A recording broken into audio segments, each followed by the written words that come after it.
But yeah. Yeah. Oh my goodness.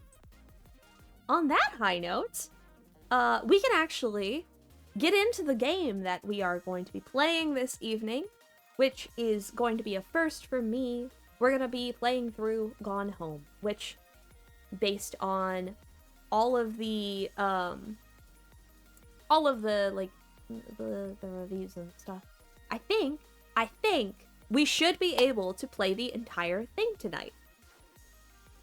Fucking ace, in fact. Hell yeah, brother. Yeah.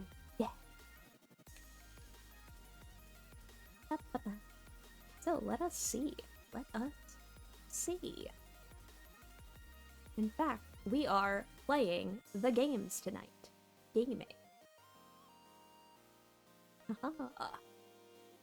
So I guess you guys came in at exactly the right time.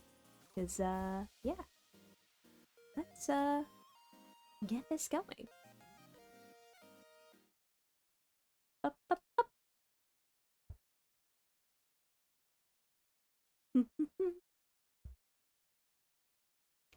Let's see.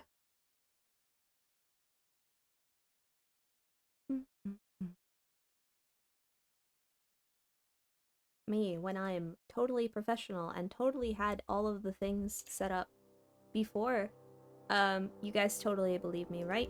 Right? Yeah.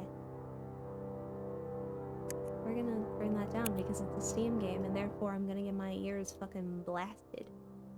And that's just how it goes. Alright. How are we feeling in this Chili's tonight? I know very little about this game, but it was one that I picked up a couple of years ago, actually. I've been, you know, kind of working through a lot of my gaming backlog lately, and this is one of the games that I picked up a little while ago at the recommendation of someone who I used to work with, and he was like, yeah, no, this is really good. It was like this and like Obra Dinn and a lot of games like that he recommended, and so I wishlisted it a while ago and went on sale, and here we are. So I know very little about this going in, other than there's puzzles and mysteries, and that is very much my jam. So here we are. Use wasp to walk. Look, use mouth. Excellent. That can be done. Can't remember if I played this one or not, but I know it's good. Excellent. I'm really looking forward to it. I really tried to not know anything going in, so hopefully this lives up to all the hype. Hi, Mom. So I got my ticket home from Europe. I get back on June 6th, but it's a really late flight because that was the cheapest, so it gets in at midnight. But don't worry, I'll get a shuttle from the airport so you don't have to pick me up. Like, really seriously, you don't have to. Okay, so, love you. See you soon. Bye. Right. We're coming home. All right.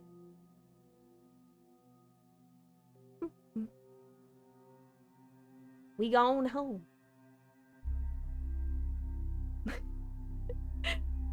June 7th, 1995, 1:15 a.m. Alright. Well, here we are. Nice, like, rain sounds outside. The look sensitivity is gonna be something to get. Can I change that, actually? Because, oh boy, it's like if I, like, breathe on my mouse, I'll do a 360 no-scope.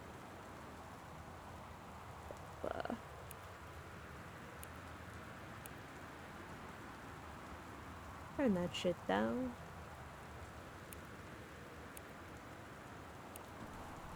Okay, this is serviceable.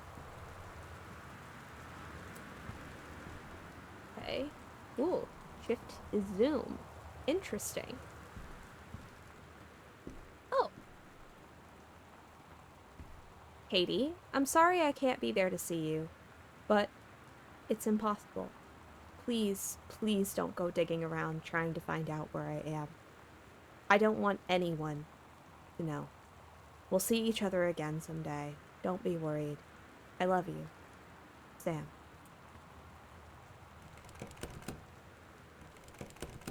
Okay, so it's locked. Do I have a key somewhere? Is there a key that I can find? Turn the lamp on. What's in here? It looks like Christmas decorations. Okay. Right mouse or left shift. Examine.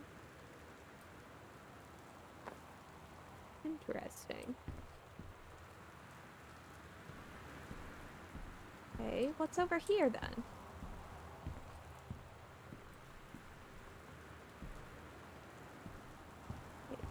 They're like... Did I get a spare key or something? Surely I've got a key if I was, you know...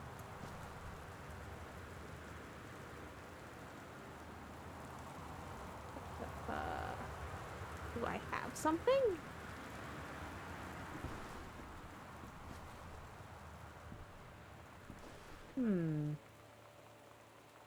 Harvey! Hi, how's it going? How are you doing? Here for burp time? Well, you got here at just the right time. We just started getting into Gone Home. I'm on the porch. I don't know where my family is.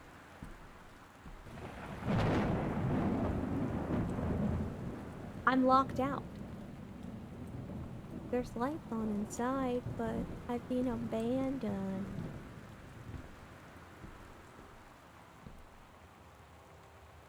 Doing good. How's the burp today? I'm doing pretty good. Is there something here or is that a shadow? How the fuck do I get inside the house? Hello? Mom? Dad? Oh yeah, I'm doing pretty good. Enjoying the fact that I've got a day off today. You know? It's been good. So the mouse sensitivity is still a little high. Let me...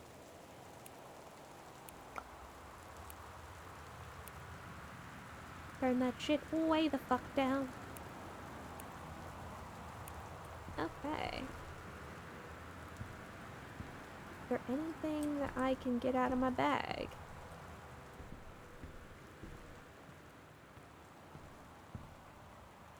Did we try the old floor mat trick? Yeah, I did. I got up on the floor mat and there's nothing here. And I like... Ooh. Thunder and lightning jump scare.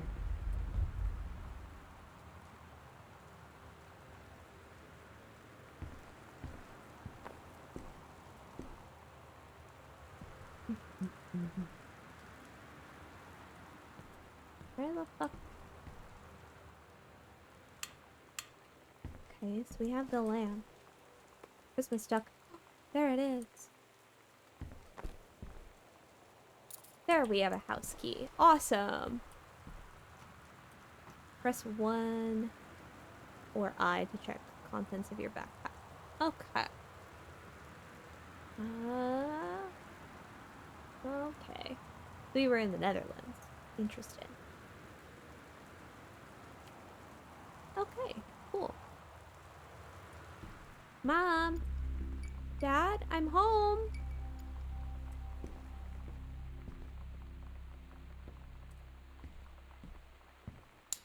Actually, the only other thing that I have heard from this game is that there's no enemies, no jump scares, and no puzzles. It's just running around and, like, looking at stuff. Which, honestly, I'm kind of here for. It gives us plenty of time to be able to yap. It's just vibes.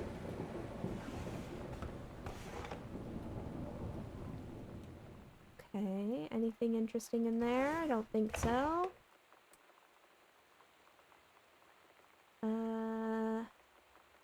There's directions, but we don't know how old those are. Read note. Okay. Directions to work from from new house. Okay.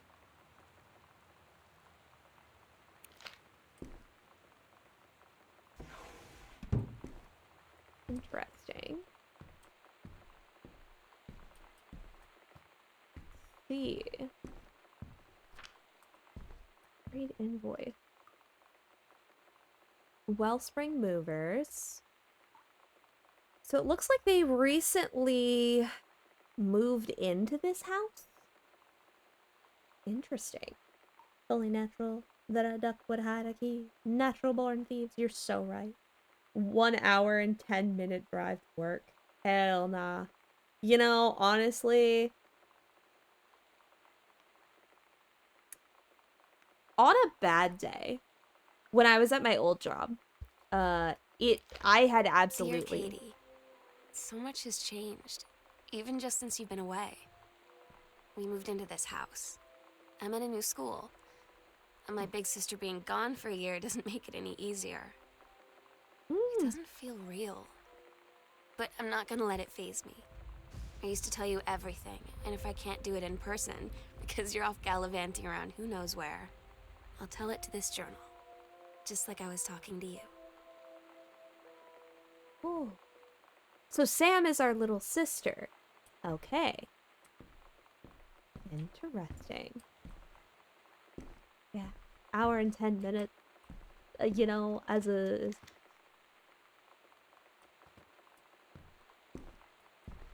hearing things, man. I fucking love the skull. That's the peak. You know?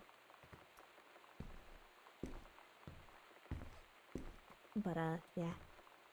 I guess we're gonna kinda... How do we want to go about this? I think we're just gonna kinda take it room by room, maybe. Turn on all the lights.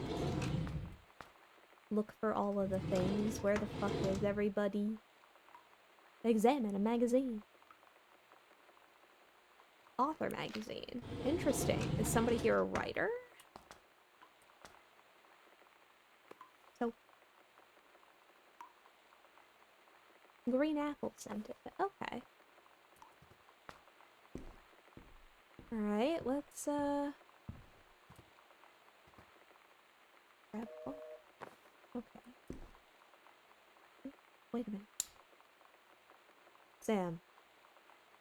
Daniel from the old neighborhood called. He wants to come see the new house. Call him back.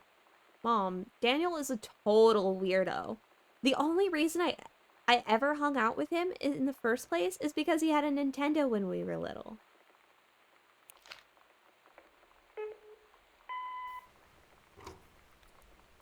Sam. Sam. Hello? Sam!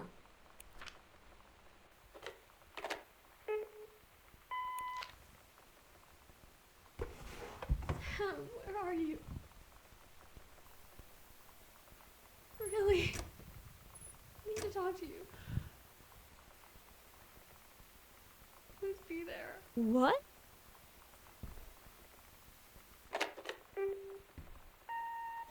Hi, Mom. So I got my ticket home from Europe. I get back on June 6th, but it's a really late flight because that was the cheapest, so it gets in at midnight. But don't worry, I'll get a shuttle from the airport so you don't have to pick me up. Like, Okay, really so that's when we seriously, heard don't the have to. opening. That's us. Okay, so love you. See you soon. Bye.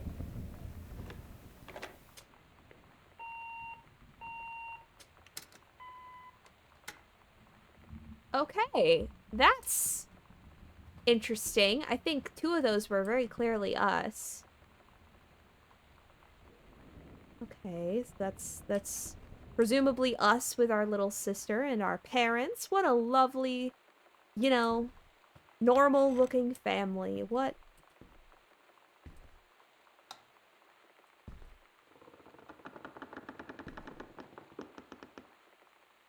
I don't like that. Press 2 or M to check your location. Okay, so we're kind of just uncovering the house as we go. It is a pretty big house, which is wild. What do our parents do that they're able to have a house like this? It is 1994 though. so I get, you know.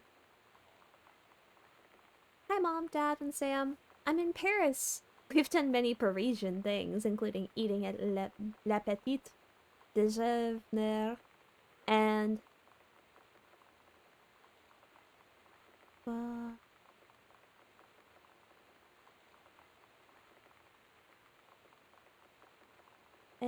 wearing a beret. I don't know why I could not fucking read that B. I was like, the fuck? I'm gonna have lots of film to develop when I get back. Sam, I'm bringing you something from the Shakespeare Book Company since you're my favorite sister. Love you all, Katie. Okay. What am I hearing?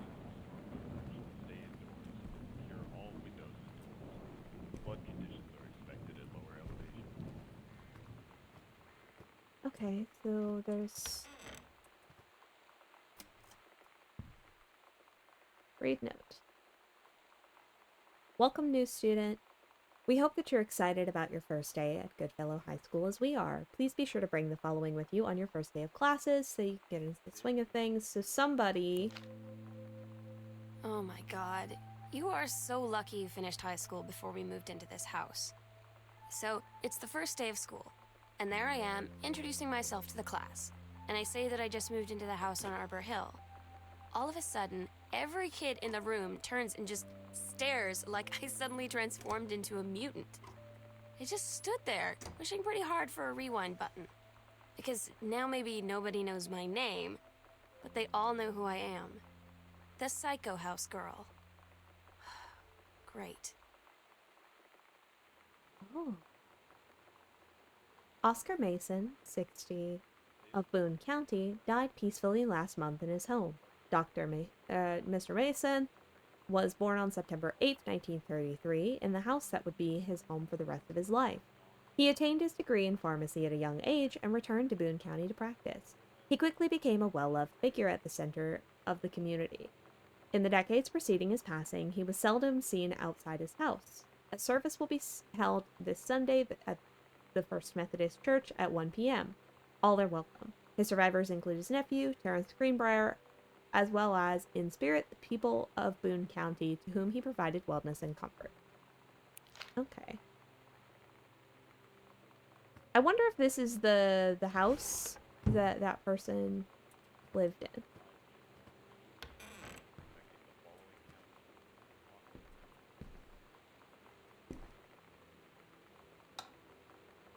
Okay. It's giving writer's office. Ooh.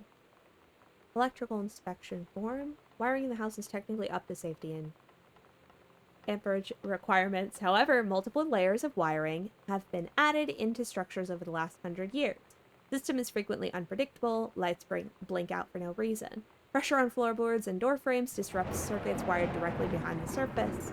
Properly reworking electrical system would be highly destructive to the walls, floor, and fixtures of the structure. After a discussion with Mr. Greenbrier, since there are no current safety concerns, issues will not be addressed. Okay. Yeah, so I think Mr. Greenbrier was the previous owner of this house. And this guy was basically a homebody who, like, didn't really go places. From the sounds of it. So I'm gonna go with the assumption that there is nothing scary, that the scary noises are just for ambiance, and I am refusing to be scared. That's all there is to it. What? I think I'm JFK. Alright. Examine the paper. Pioneer CLD. Blah, blah, blah. They say that a jack of all trades is a master of none. I have to disagree. Mastery is not a question of specialization, but sureness of purpose and dedication to craft. If you happen to be in the market for a combination LD-CD player, you'll be glad to know that Pioneer seems to share this particular... Okay. So he's writing, like, ad stuff. Okay. JFK wasn't JFK. Is he like... Wait, was the JFK book written by the dad? Benjamin Allman. Or was he just a conspiracy theorist? Okay, we need a combination for that.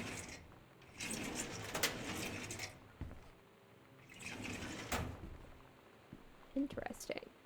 Okay, so that's the dad's office. Gotcha. And I do see... Wow. Even turning the sensitivity all the way down doesn't seem to have done much. Oh well. Yeah. Here.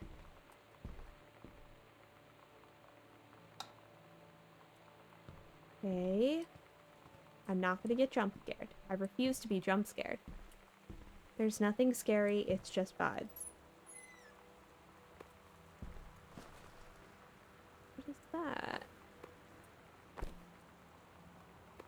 Grab Dad's second book. Oh!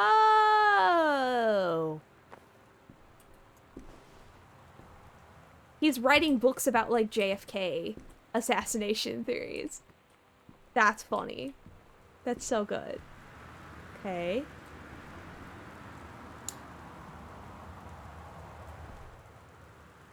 Oh, notes. Accidental. Oh. I think that has to be writing notes. Also, this is a fucking cool library to have in your house. Oh my god, kind of goals, actually.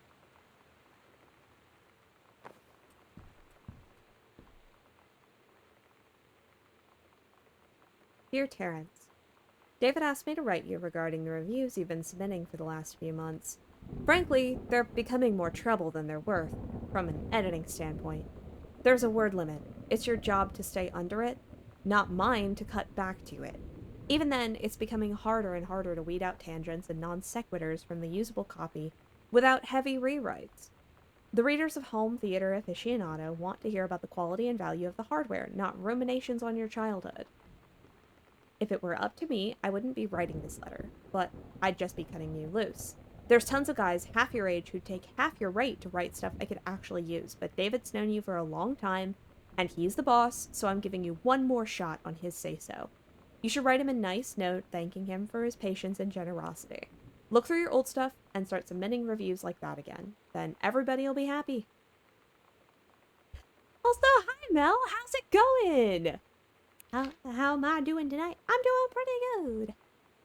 So 0451. I wonder if that's for the filing cabinet in the other room. You come in at a very good time. We've basically just started playing the game. We're playing Gone Home tonight. Which is a game where we are exploring a house. The house that we live in, or our family lives in, after coming back from a trip. I know very little about what this actually includes, but I've heard that it's good, and we're gonna try and play through maybe the whole thing tonight. Who knows? Okay. We have unlocked the filing cabinet, and we have these.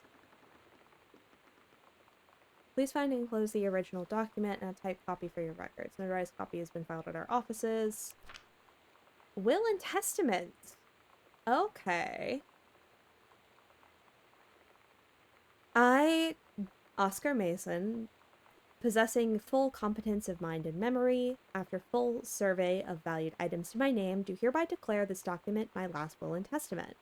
The following shall hold true upon my passing. I declare that I am a lifelong resident of Boone County, that I am unmarried and have no children.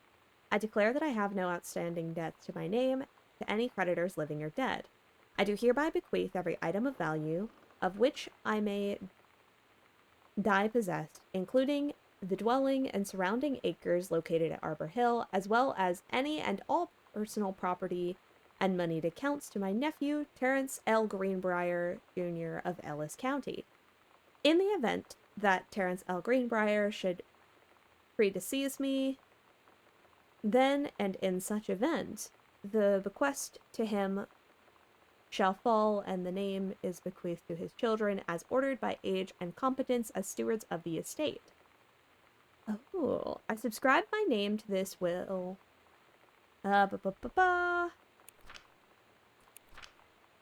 Okay. So the reason that our family has this house now is because our dad was willed it by his uncle who passed away.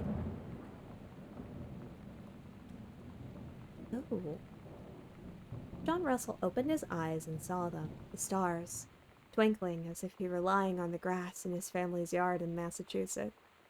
Even though that place was a million miles away. No, he blinked sleep from his eyes, looking through the carbon-reinforced safety glass of the space station Archimedes. Yes, he was a long way from home, but the future needed him. Oh. Wait, these are all, like, scrapped pages. Okay. Take another sippy. I get the feeling this is going to be a lot of me reading and yapping tonight, which, you know, very good cozy vibes.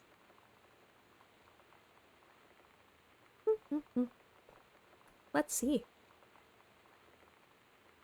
John Russell's head swam. He felt incredibly drunk, despite not having touched a drop in hours.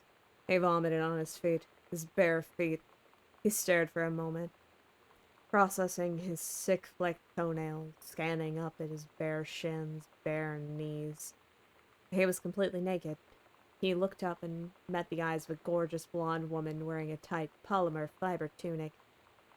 The fabric that strained the seams to contain her generous bosom was emblazoned with the phrase, "Matter Transference Operator." When he... Tell me that it's written by a man.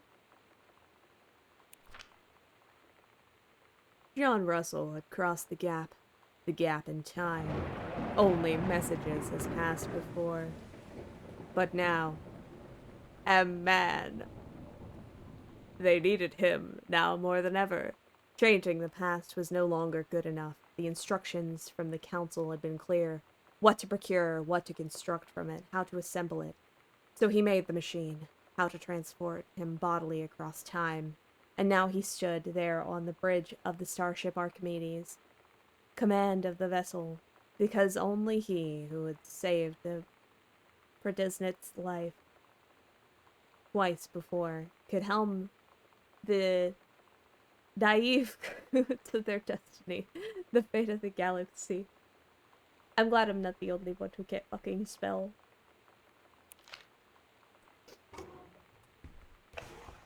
Anything here? Free ring binder. Oh, wait, there's a letter in there. Ooh, Terrence Greenbrier.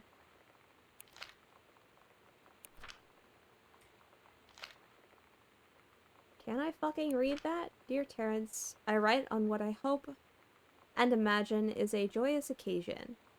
News reaches me that you are newly married to a wonderful young woman. 1972. Oh, that's from his uncle.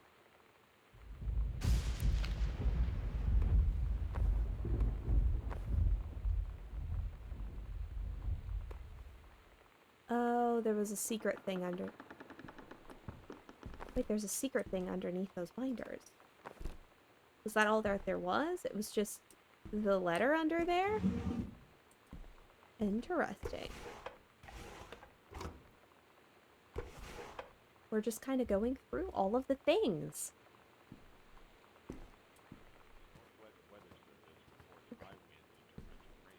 This crumpled up note.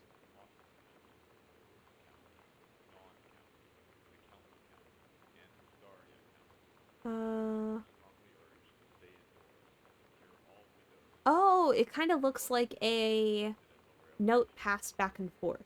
Okay. Hey, are you the new girl, Sam? I'm Tommy M. Back behind you if you wave if you get this and write back. Hi, Tommy. Yes, I'm Samantha, and yes, I'm new. What's up? I just thought since you're new, maybe you could use a friend. I don't have a lot of friends either, and so I thought I'd ask something if you don't mind. Do you mind? No, I don't mind. What did you want to ask? Was it wasn't your uncle who went was it your uncle who went psycho, or was it just your uncle who went psycho, or does it run in the family? Damn. Okay. This is a severe weather warning. The Okay. Northwest Weather Service reports high winds and torrential rain conditions affecting the following counties: Dawn That's County, Tacoma County, and Wistaria County. Residents are strongly urged to stay indoors, Sam secure thought this all might help. windows and Making doors. friend. You Oh. know that feeling where the first moment you see someone, it's like they have a big gold star around them, and you have to get to know them? Well, there's this girl. I think she's a senior. She's usually dressed kind of punk, but sometimes I see her in this, like, army uniform, and she's always drawing in this notebook, looking so intense. I had no idea how I would ever, like, have an excuse to talk to her. Till I noticed she and her friends hang out and play Street Fighter at the 7-Eleven every day after school. Secure all windows and doors. Flood conditions are expected at lower Fellas, elevations. is it gay to learn how to play a video game because of a cute girl? Fellas, is it? Is there a heterosexual explanation for possibly learning to play a video game just because, or learning more about a thing, just because somebody you think is neat does the thing?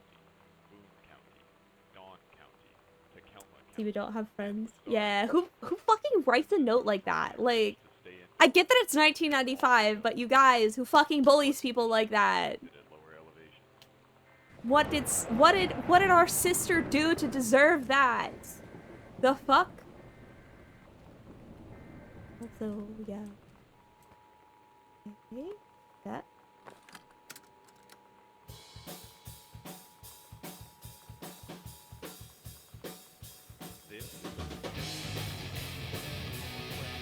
Okay, okay. Somebody has good taste in music.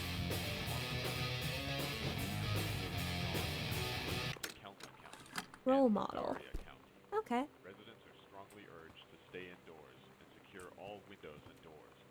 Flood conditions are expected at lower elevations.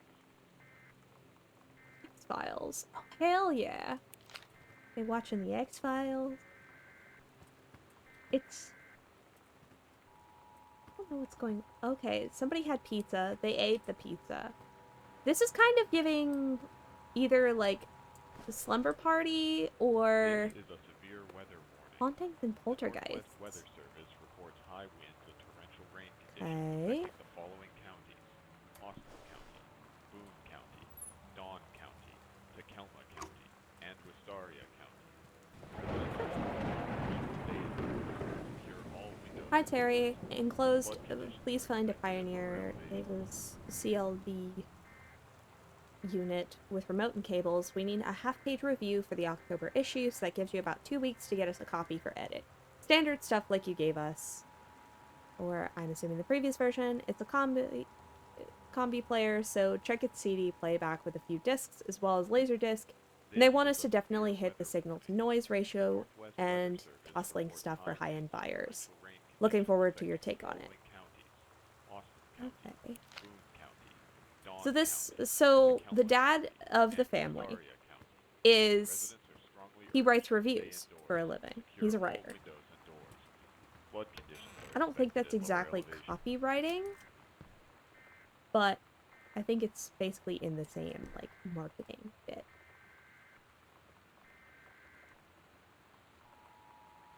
Oh.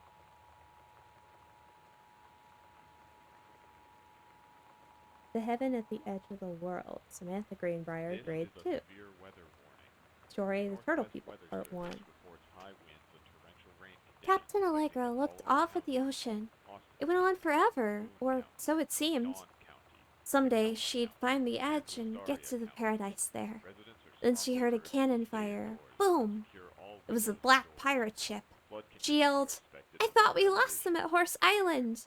The first mate said, looks like you thought too soon. The black ship came up along the side. Captain Black himself came out on deck of the black ship. He yelled to Captain Allegra, You're never gonna find the edge. There ain't no paradise and your father was a liar. Captain Allegra yelled back, Then why did you keep following us, you imbecile? The first mate yelled out, We'll stop you, Captain Black. We'll find the edge of the world, and you'll see her father was no liar.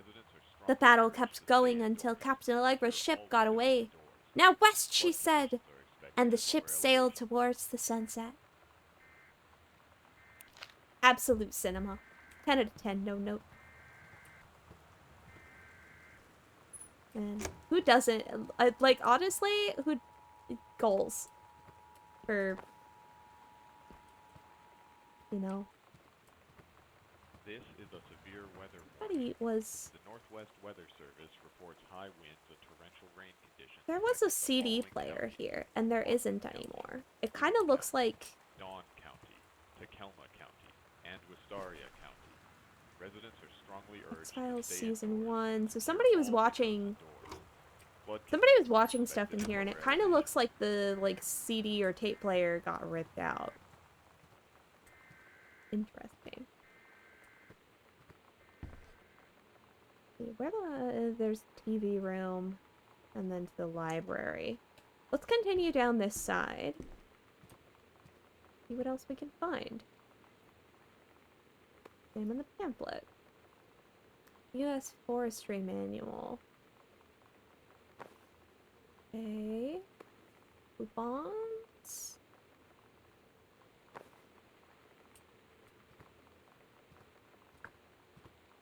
What's at the end of it? Oh. Katie, please tell Mom and Dad sorry about the stuff that's missing.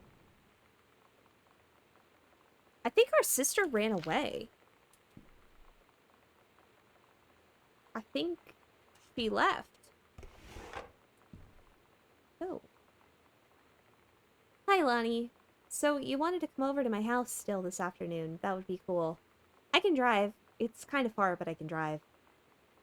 But I can drive you home too, so hopefully that's fine. Right back and leave this in my locker if you still want to, and we can meet in the parking lot after 6. Yeah, totally in. See you there. Then I'm gonna kick your butt. Get ready. Ooh, Lonnie must be the cool girl. So you know what they say about the best laid plans of mice and men? Yeah, turns out it applies to Street Fighter too. At least I worked up the courage to walk into the 7-Eleven and ask for a turn, but all that practice at home did not exactly translate in the wild. So after I was finished getting my butt kicked, I followed them outside while they smoked. And that was when she asked me if I was that psycho house girl. But then she said she's always really wanted to see the psycho house. Her name is Lonnie. She's coming over tomorrow.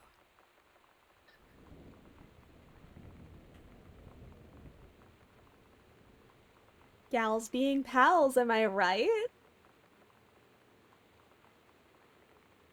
My goodness.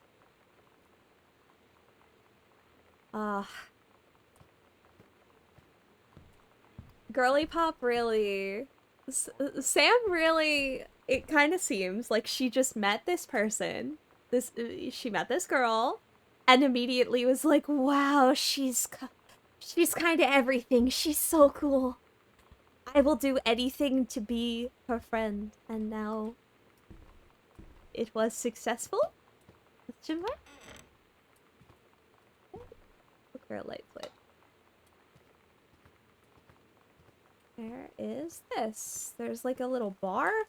Holy shit, this house is so fancy! Oh my god. There more lights? I love Lamp.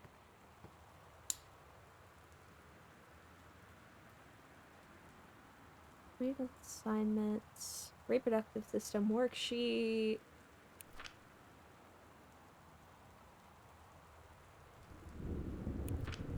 Oh. Two stories. The events are out of order. Get a sheet of lined paper and rewrite them.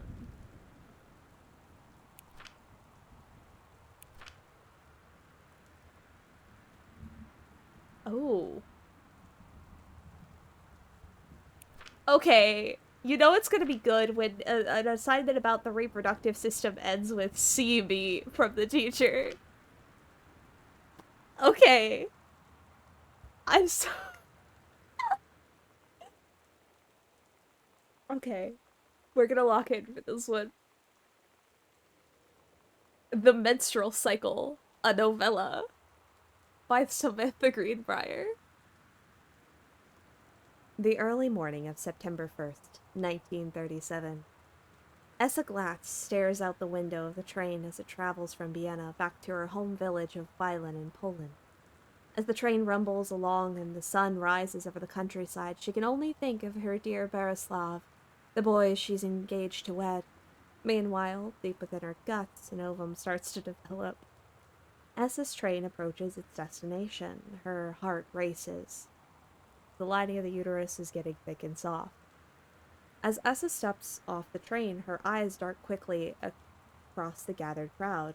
Then, there, her dear Boris. Still in his baker's smock, he must have dropped his early morning duties at his father's shop to come and meet her. Her heart skips a beat. The ovary releases the ovum. It travels through the fallopian tube. Over the wheezing of the steam engines, the deep hum grows. It's coming from the sky. Dark shadows pass over the station, a whistling sound. Essa, her thoughts only a second faster than the bombs, reaches out towards her dear Boris across the crowd. Their eyes lock and the moment freezes. The flash and smoke envelops him almost instantly. The assault by the German forces, almost 75%. In the assault by the German forces, almost 75% of the people in her hometown are killed. The rest, including Essa and, for a time, Borislav, huddle in a half-destroyed church. He's blind. His legs are missing, bandaged with torn bedsheet. Essa's egg will not be meeting a sperm. It dissolves. About 2 weeks later, Boris loses his grip on life. Essa has given up her rations to keep Boris alive, but in the end, nothing can save him. Since the lining of the uterus is not needed for pregnancy, it comes out through the vagina. Essa vows to survive. She sets off to join the Polish resistance as a daring spy and saboteur. Another ovum starts to develop in one of the ovaries, and the process begins again. It's incredible how the female body knows how to prepare for pregnancy. Oh, man. That's... sure is one of the things I've read of all time. Mm-hmm.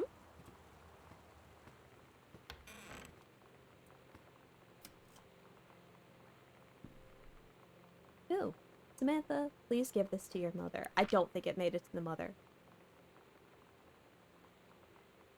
Janice, thanks for having Danny over at your home.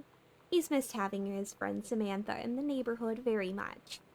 Danny asked if he could send Samantha his Nintendo Street Fighting tape, and I gave my permission.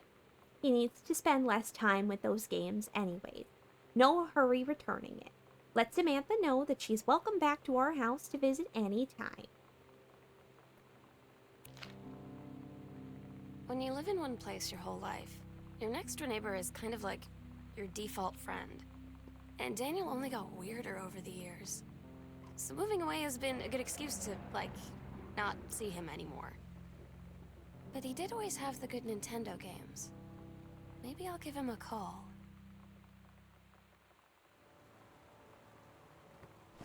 So that's how she got her hands on Street Fighter.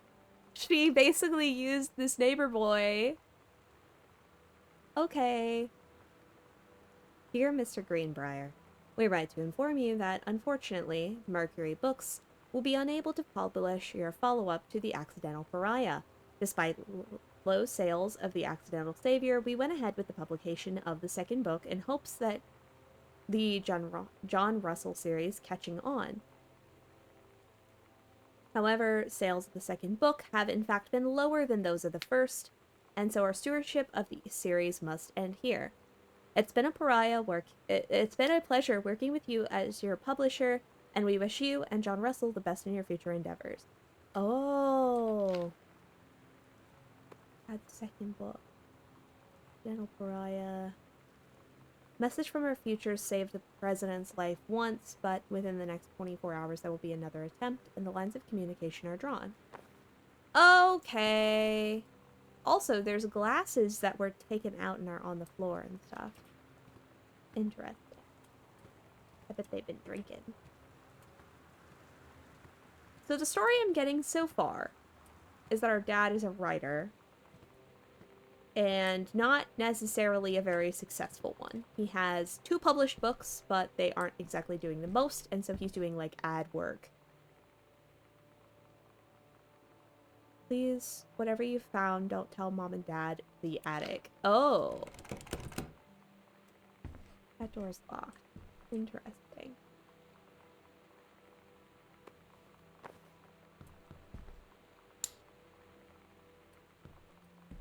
There's something we are not supposed to find in the attic. Okay, I think that's about all that we can get to the basement. Okay. That's what's over there. So let's get the other side of the first floor, I think, before we go on to the rest. Or the upstairs.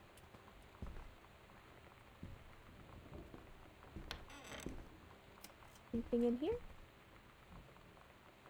Janice Greenbrier. So the mom works for the Forestry Service. Okay. And our younger sister is in high school. I don't know if that's too relevant, but it's a thing that we've got.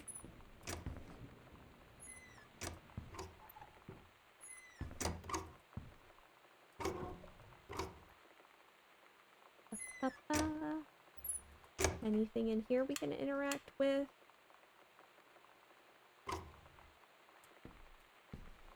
I'm basically just gonna, like, open everything. Look at everything. I think that's how we find all the information. Dear Jan, it's so good to hear from you again.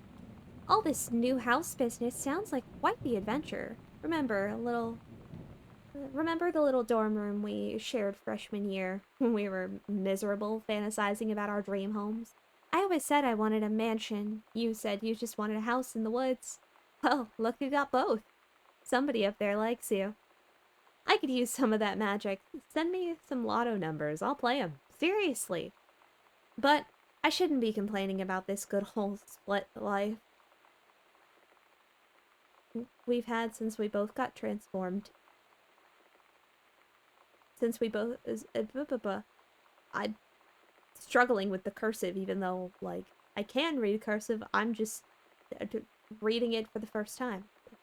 But I shouldn't be complaining about this good old... I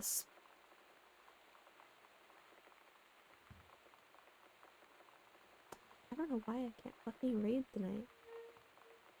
This good old split level that we've had since Bob got transferred to Winnipeg. We got a new vinyl siding. We just got new vinyl siding. Jealous yet? Let me know if you want to trade places. So, how are the girls doing? Has Katie left on her big European adventure yet? Speaking of jealous. Right back soon. Miss you, Romy. Carol. So that's giving college roommate who they're, like, basically pen pals with. Okay, so that door's locked. So there really isn't a whole lot, then, to discover also on the other side of the first floor. Don't know what's over there, but I think that's it for the first floor. Let's, head upstairs, I guess.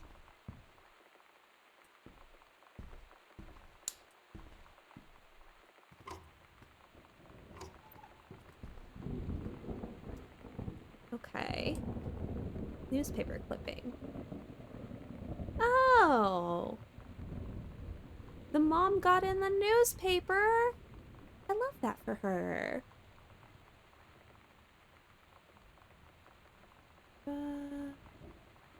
Think about a controlled burn.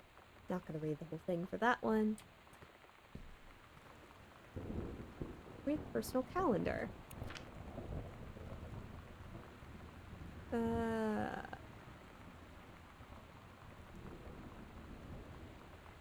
Couples bowling. Ballroom dancing. Man. Cook the big meal for Terry and Sam? What I'm getting out of that? And there's a form. Notice of temporary personal transfer. To aid with the upcoming burn operation, a ranger with expertise in the procedure is being transferred to the station at Flintlock National Forest, effective 9/2. See the attached personnel file. The overseeing officer at Flintlock Forestry Station, senior conservationist Janice Greenbrier, is charged with the supervision of transferred personnel. During the duration of the transfer will be based upon performance evaluation as well as the recommendation of the overseeing officer. Okay.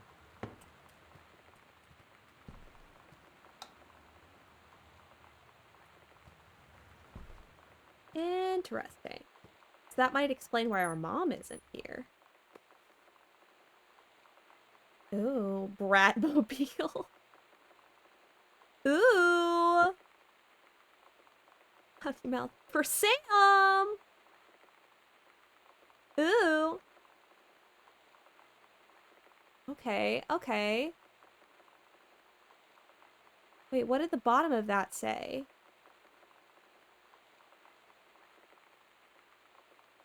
You're gonna...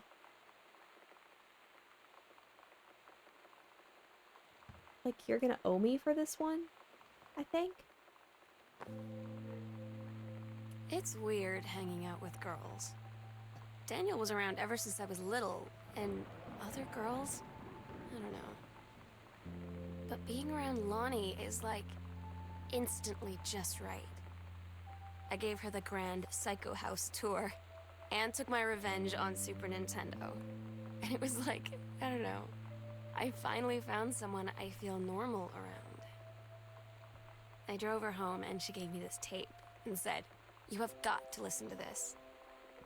I haven't stopped playing it since. That's so cute! Ah! There's no heterosexual explanation for it.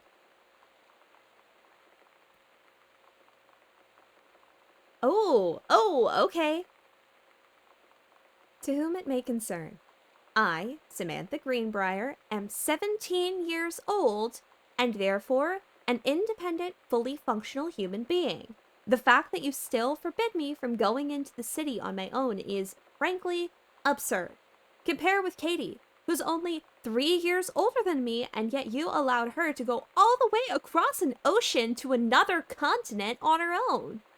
I just want to spend an evening in a normal, totally safe city on my own, like a human being. And since you may also remember, I have my own car now, you can't really stop me. Warmest regards, your daughter, Samantha. Sam, stop leaving every damn light in this house on. You're as bad as your sister. Us not turning the lights out behind us. Daniel called. Daniel called again. He wants his Nintendo game back. Oh, that's so good. This must be Sam's room. This has to be her room. This is very much. She's got the glow with the dark star stickers. That's cute. I'm gonna turn every light. Grab Steggy? Stelly? She got the dino plushie that she still sleeps with. That's so cute. Wait, for sure. This is the one me and my dad are building. Want to go for a ride when it's done. Ah! That's cute. It's so cute. Groove. Okay.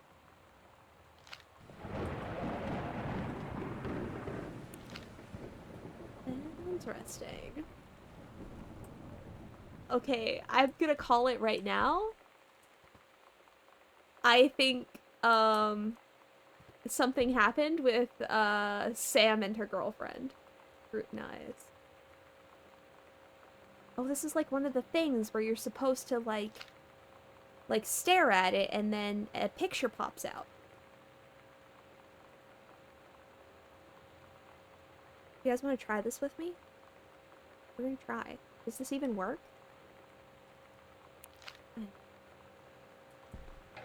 I never get them to work. Okay, let's see what's in here. And Sam had this in like 4th grade. Funny.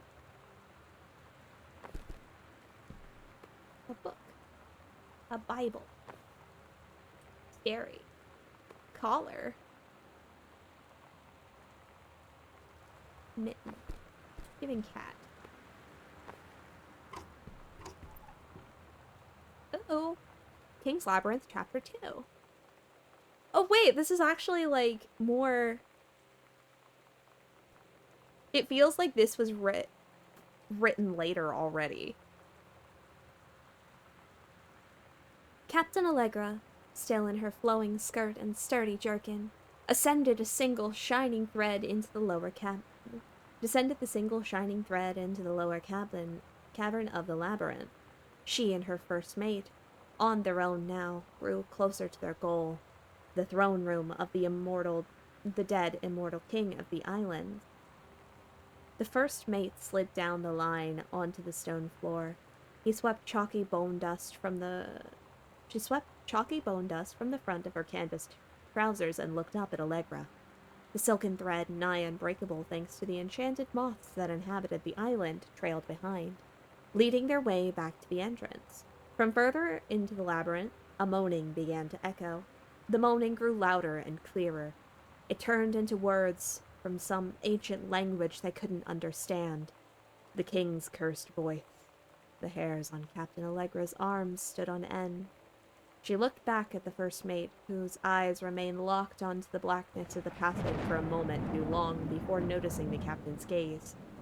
The first mate silently nodded silently ahead. Following the king's ghostly song deeper and deeper into the labyrinth, they came upon a rocky gap spilling forth otherworldly blue light. The great basin of the dead king's throne room lay below. Skeletal in rotted robes, the king was hunched over the blue orb topping his royal scepter. Shadows of his bony fingers danced on the walls like ghouls as he sang. Wailing souls flowed in one by one through the cracks in the cave walls, pulled into the orb, causing it to glow brighter and brighter. Behind the king, a long staircase hewn from rock led down into a chamber from a passage at the top. Allegra said, "We have the advantage in numbers. I'll draw his attention, then you." But the first mate interrupted. "No, I'm smaller and quicker. And you know of dealing with mystic energies like these. I'll circle to the other side, get the king's attention, and lead him on a merry chase." She held up a silk line, all traced by this invisible thread, of course. Allegra said, "It's a good plan, but perhaps we should go together." First mate shook her head. "You know this is our best chance. Don't be afraid for me." They grasped hands and exchanged 3 tight squeezes, their palms growing warm. The first mate tied a shining thread to the belt of her trousers, gave a quick salute and a wink, and dashed off. Allegra waited, staring vigilantly across at the top of the stairs where the first mate was to appear. The king continued his way. No. The singing stopped. The king turned and began walking up the stairs. Allegra wanted to call out, to do anything to stop the first mate from running headfirst into danger. She tried tugging the line to signal her. No use. The king was nearly at the top of the stairs when the first mate burst through the passageway. She skidded to a stop. Even from across the yawning basin, Allegra could see the first mate's eyes grow wide. She turned and ran. Summoning his undead power, the king left the ground levitating, gliding behind her with a distressing speed.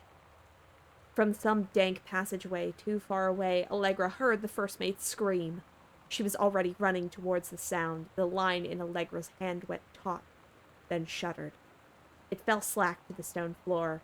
As Allegra ran, she was gathering line, twisting it around her arm. She came to its end. The unbreakable thread dangled limply, its end shredded and frayed in her hand. She tossed it to the ground and ran. Ran. Oh.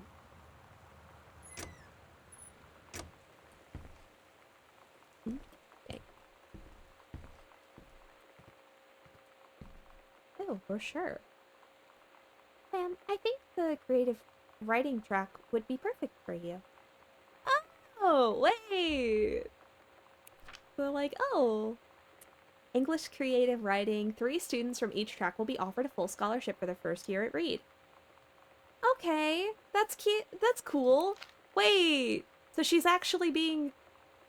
So it kind of seems like Sam is really into creative writing, and that's really neat, and I'm happy for her. Okay. So she's playing Street Fighter with the girl.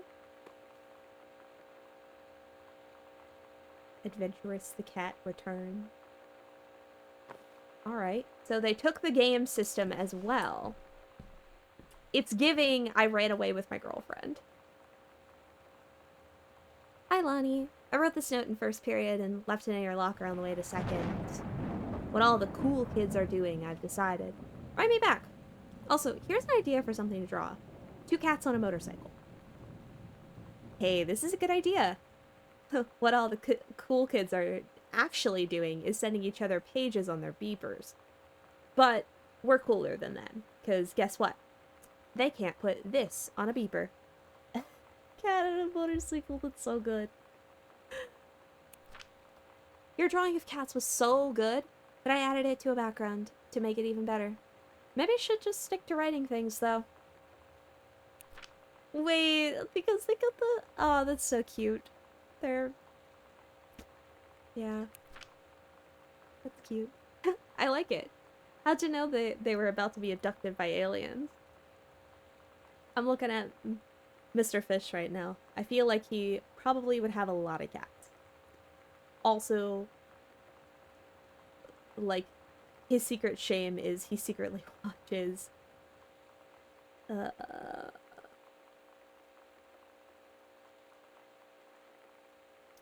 I'm not even gonna take a guess about it religiously after class. I'll ask him about it after class. He said he doesn't have cats, and also he's never watched Kozlo, but I could see in his eyes he was lying. Okay. I don't know what it is, but... Alright. Oh, crumpled notes. Disciplinary referral. Okay. Yolanda DeSoto. Mr. Benchley observed Miss DeSoto wearing a t-shirt with an unacceptable image on the front, a large beer can labeled Bob's Blue Ribbon. Miss DeSoto was sent to the guidance counselor's office. Given the option to turn her shirt inside out, change into a shirt from her gym locker, or be suspended for the rest of the day, she chose suspension. Oh. So that is Lonnie, who is a troublemaker.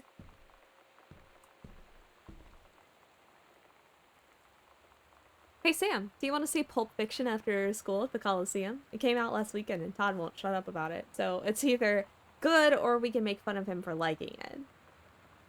My mom's supposed to cook dinner for us tonight for a change, but I can just ditch out on it probably. What time? Also, isn't that movie supposed to be really violent? Am I gonna barf? According to Todd, it's pretty hardcore, I guess. Uma Thurman gets stabbed in the heart with a heroin needle, so it's kind of hilarious. Also, something about cheeseburgers is important. Dodd wants to see it again. 7:15, okay? Don't barf. Alright, see you again. See you then. That's cute. Oh my goodness. Dude, that's such a big room. Oh my god. Okay. So... where the heck did we come in at? It was down here. Yeah.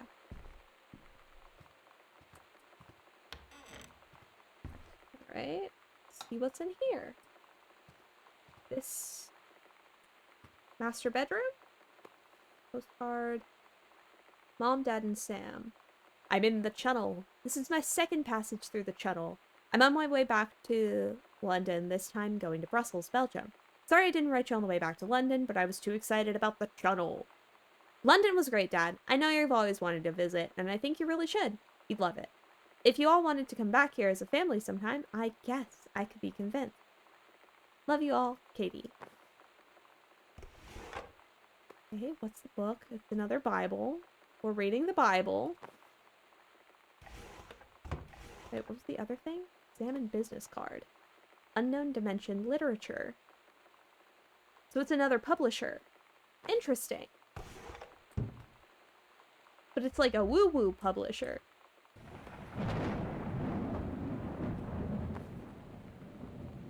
Alright, alright. Let's see. Anything in here? Other than clothes?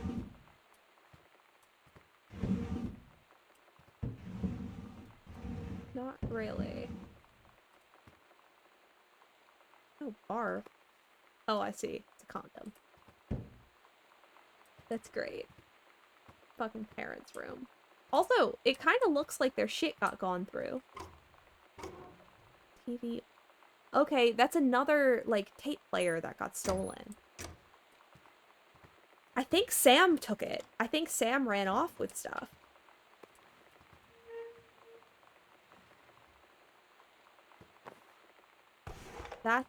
I'm pretty sure that's what happened. Yeah.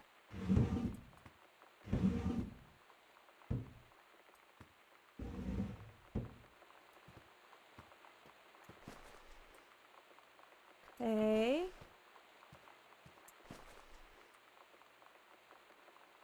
Book.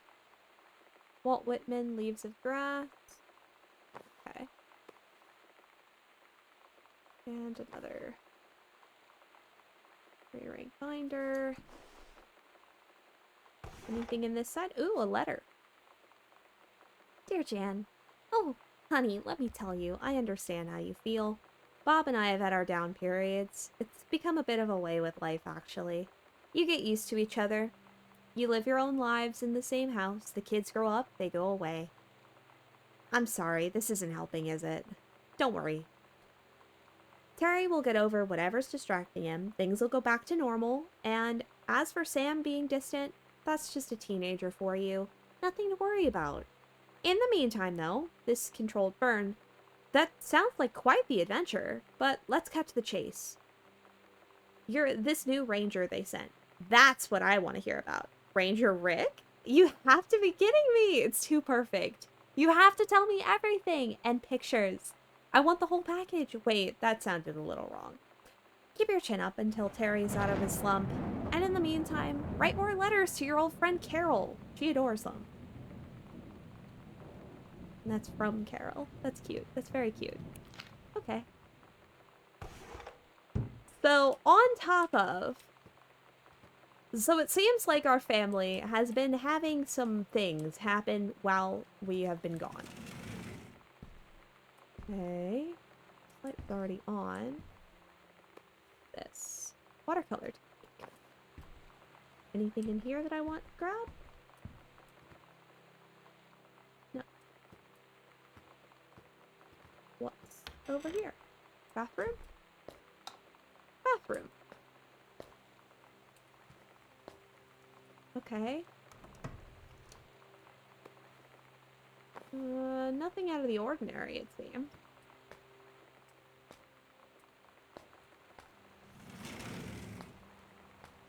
Oh, that's like got a separate room for the other half of the bathroom. That's weird. For the honeymoon. Yeah, no, I'm with Katie on this one. Like, I've seen bathrooms where it's like, oh yeah, you've got like a water closet or whatever, but not the toilet and the tub in like a side room where you can also put more furniture. It's a little odd. A little bit of a choice.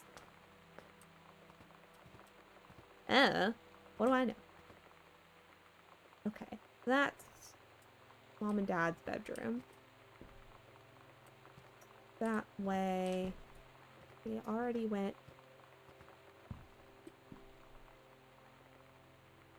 Katie, mom and dad were gonna make up the guest room for you to stay in over the summer, but you came back on such short notice that they weren't around to do it. You can use my room if you want. I won't be needing it anymore. Oh, our sister ran away. She absolutely ran away.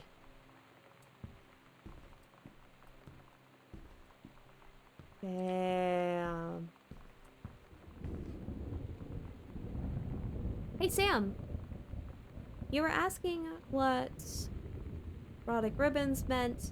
Here's a handy guide. Orienteering, rifle team, adventure training. So, if you didn't think I was cool before, now you do. From Lonnie. Oh, that's cute. JROTC. Oh, okay. Damn. Ghost Hunter Journal. Wait, that's so cute. Oh my goodness. Oh wait, there's Lottie mentions. I have to say so. I have to read this one then. Okay, okay. Because like I usually will like skim the notes to see if it's something that I want to read the entirety of, but here we are. Sightseeing Journal, August 31st, 1994. A tall shadow in the upstairs hall. When I rounded the corner, no one was there. How tall was Uncle Oscar? Nope, not wearing my glasses. September 3rd, 1994. A faint voice coming from the bottom of the stairs. I said, hello? Did not investigate. Probably was the vermin. September 9th. Poured milk from a carton in the fridge. It was spoiled. Pretty sure I read that spirits can sour milk. The milk was just bought yesterday. October 9th, 1994. Lonnie says she feels a presence in the TV room. Suddenly begin to feel cold. We built a protective pillow for it. Ah, that's cute. Lonnie and I employ a Ouija board as a medium. Disturbing messages are conveyed from the other side. Oscar is definitely here. October 28th. Enlisted Lonnie to stay up all night and help patrol premises, recording any signs of otherworldly presence. Lonnie reported many sightings, but all remained unconfirmed. Possible ectoplasm in the attic, probably due to leaky roof. Sample taken just in case. Despite our best efforts, we both fell asleep around 4 a.m. All in all, a successful night. So she's like sleeping over to help ghost hunt or whatever. That's cute. I guess this would be all of our stuff that we... This would be our room eventually when we unpack. Cute. So...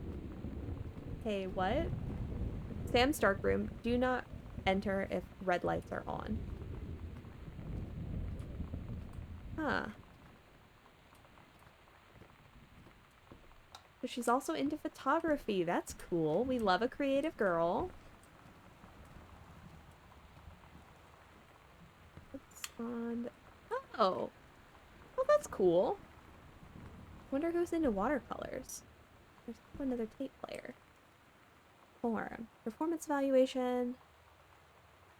Richard Pradamek from Janice Greenbrier. Okay, she's rating him like 5 out of 5 and everything. Supervisor comments. Ranger Pattermack has been indispensable during the course of the prescribed burn preparation and execution. I believe his expertise and dedication has been the deciding factor in the success of a very complex and challenging conservation effort. In the opinion of the Flintlock Forest staff, Rick's contributions to daily operations have become essential to the outfit's continued success. To this end, I will be formally submitting paperwork requesting his permanent reassignment to this facility.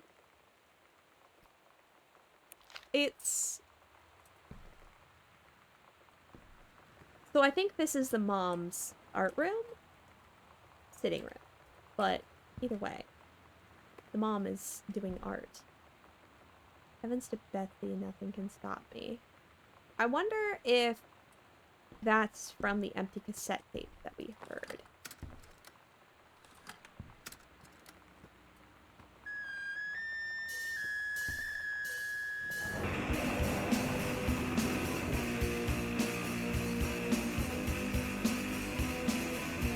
Okay, okay.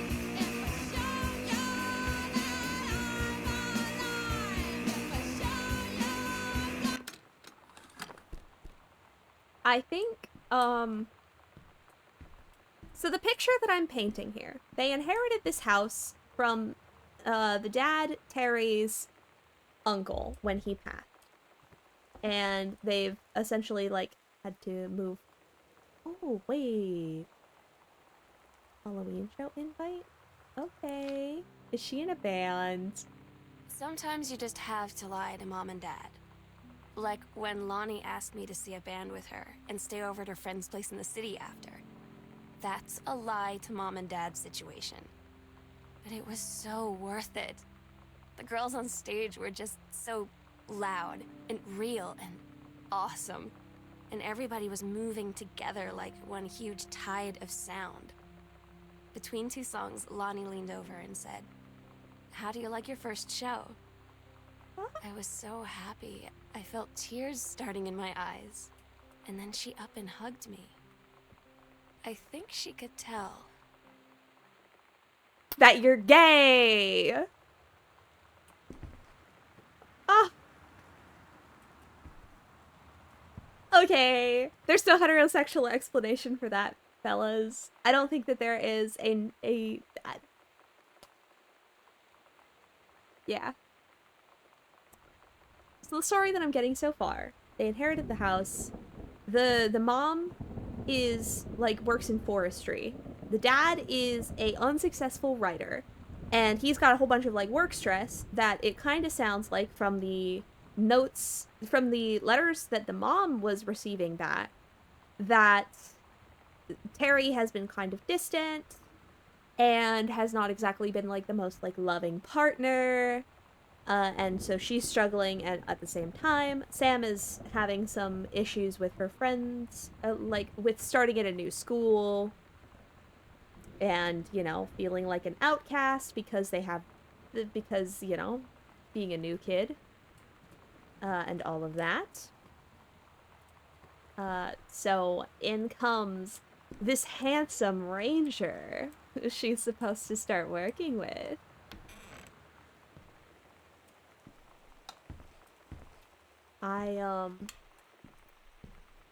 Yeah.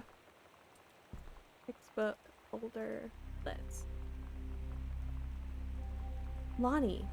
Holy crap. I was in the library just now and I just noticed in something in the corner, I found a secret passage and it had Oscar's old creepy stuff in it. Oh my god, I've got to see this. We're skipping 6. Okay, so wait. Secret passage. Mom and Dad's room to the library. Secret passage marked on the map. Okay.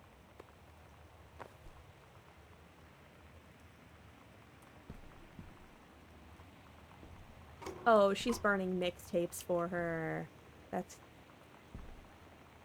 Captain Allegra in the first figure costume. Ah!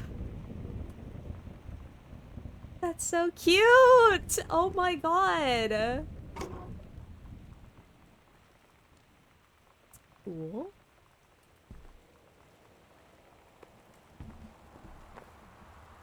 Anything in here?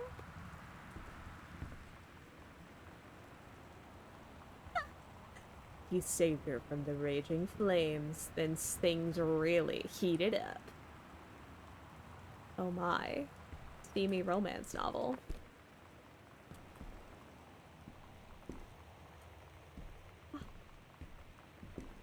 They're just gals being pals, okay? Passage. Let's go check that out, though. And then I want to see the dark room. Because I feel like that is probably... Where are we at so far? I think there's still... I think... Was that the end of the stuff up here? Except for the attic? I think it was. Well, let's go and see if we can find this secret passage. Secret tunnel.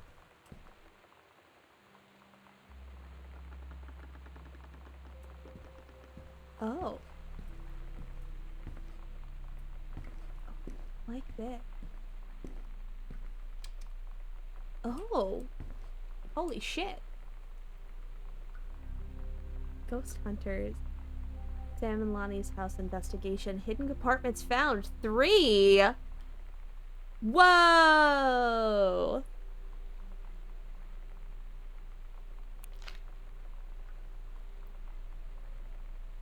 Okay.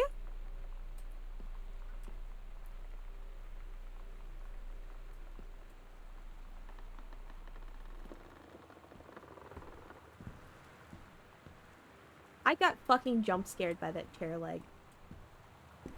It's like, oh god, there's a leg there! Fucking chair, you dingus. Anyways.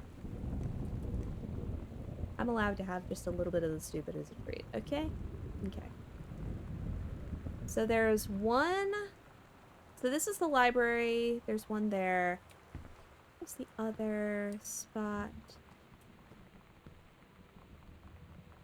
On that shared wall in that corner. So let's go give that a look.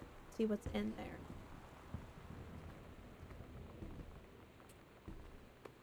Okay. Oh. At Todd's brother's place after the show, there was only a futon to sleep on, so Lonnie and I shared it. The lights went out. I was turned toward her. My eyes started to adjust, and then I could see she was looking at me, too. In the dark, she smiled. My heart was beating so fast. I rolled over. I felt so, I don't know, nervous? After a minute, she put her arm around me and was so close and whispered in my ear, "I really like you." I just nodded my head, and I really hope she could tell. I really hope that she meant what I think she did. I felt like a shook-up can of soda ever since. I hope we have the chance to talk before I explode. That's so cute. Oh my god. Northwest Weather Service reports high winds and torrential rain conditions affecting the following counties: Austin County. The other panel at? Okay, on the side. Okay, it should be over here is where the last one is. Bruce Banner. Okay, okay. And combos. Property of Sam. Half of Sam's locker combo. Okay. Private, do not read. Heaven at the edge of the world. Allegra and her scouting party peered down warily through the dense canopy of rustling leaves from their perch high in the forest branches. Mere feet away, sunlight shone brightly off the inner ice walls of the glacial basin in which the forest grew. It was a strange sight indeed, such lushness juxtaposed with the frigid ice formations. Allegra leapt forward without hesitation, bounding through the high branches. The first mate had been captured by the Green Glacier's Amazonian tribe.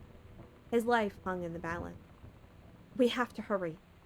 Allegra's party followed behind, moving quietly as a breeze through the greenery.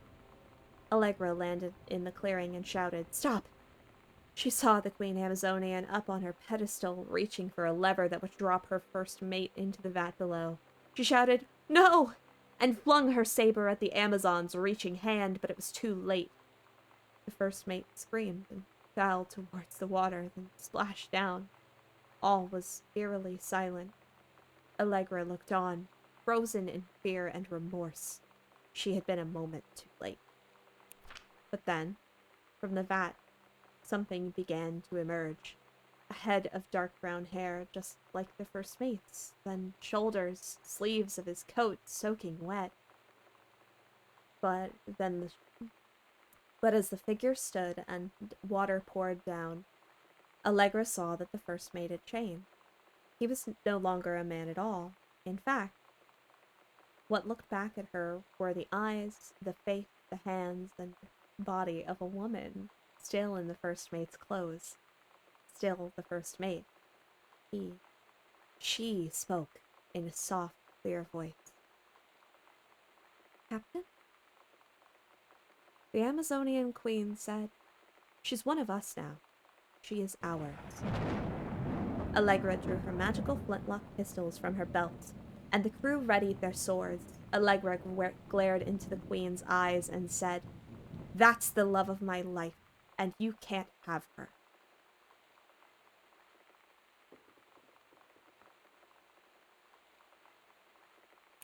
Okay, okay.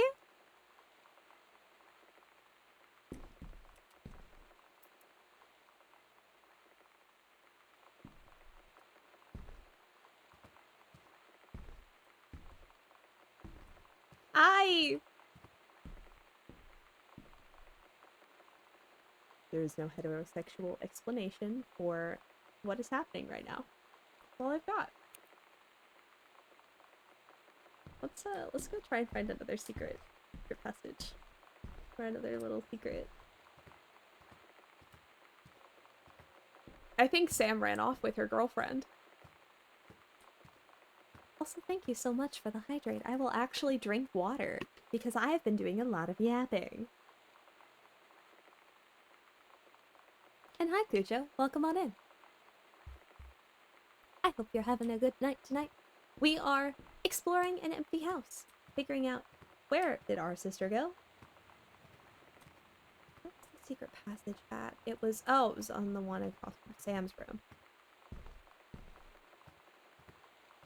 It should be somewhere along here. There it is. Okay. The first combo scrap. Okay. Hello? Who are you? Oscar, what do you want? I'm back.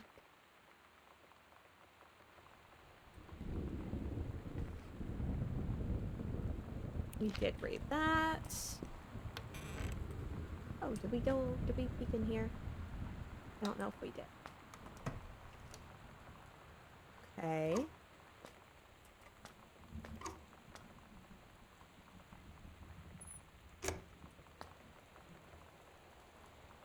Whoa, what?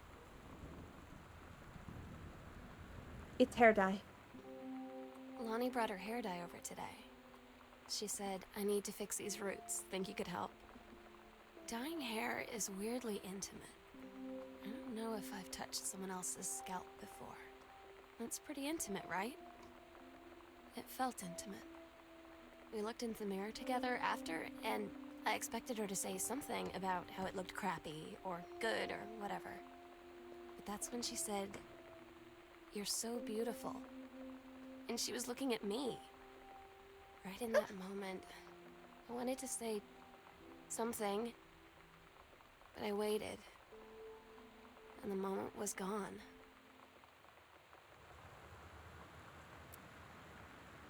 Oh. Yeah. Sam ran off to be with her girlfriend.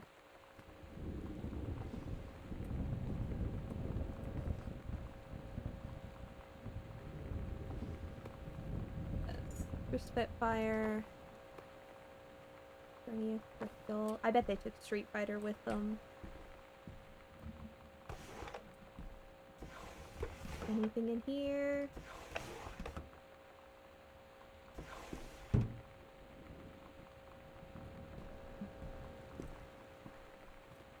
Or wait, we have a locker combination now. Where's the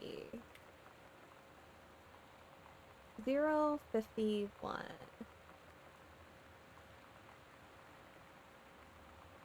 Right 3 times. Left the first. Okay. 0 1. Okay. Ooh, a key. That's the basement Lonnie key. came over today. Everything was different.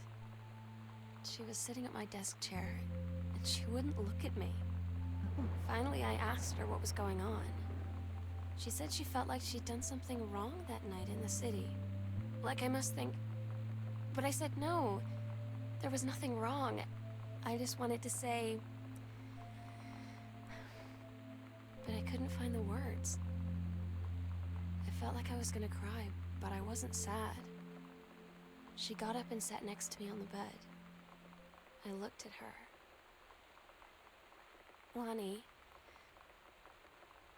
do you think you could ever... And that's when she kissed me.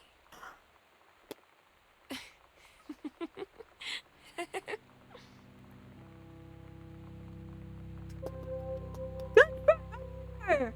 Good for her! Oh. Okay. Oh yeah, I think she,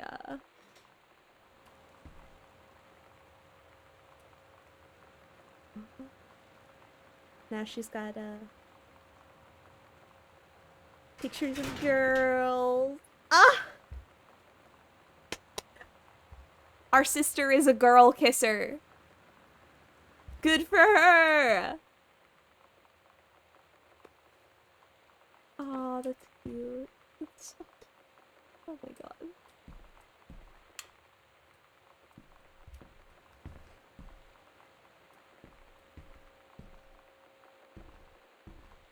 I think we have to try and go into...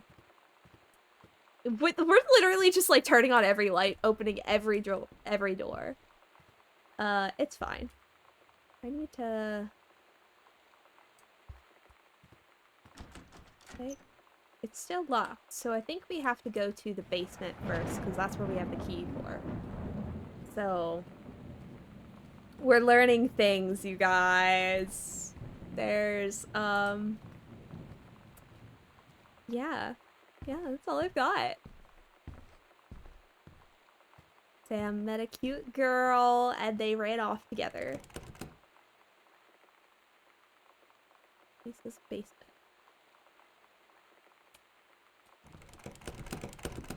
What's the door to the basement? Then why can't I use the key on it? Items. This basement. Okay, so... How the fuck do I get down there, then? Oh, it's the other side that's the key that the basement goes to. Cool. I just got the wrong door.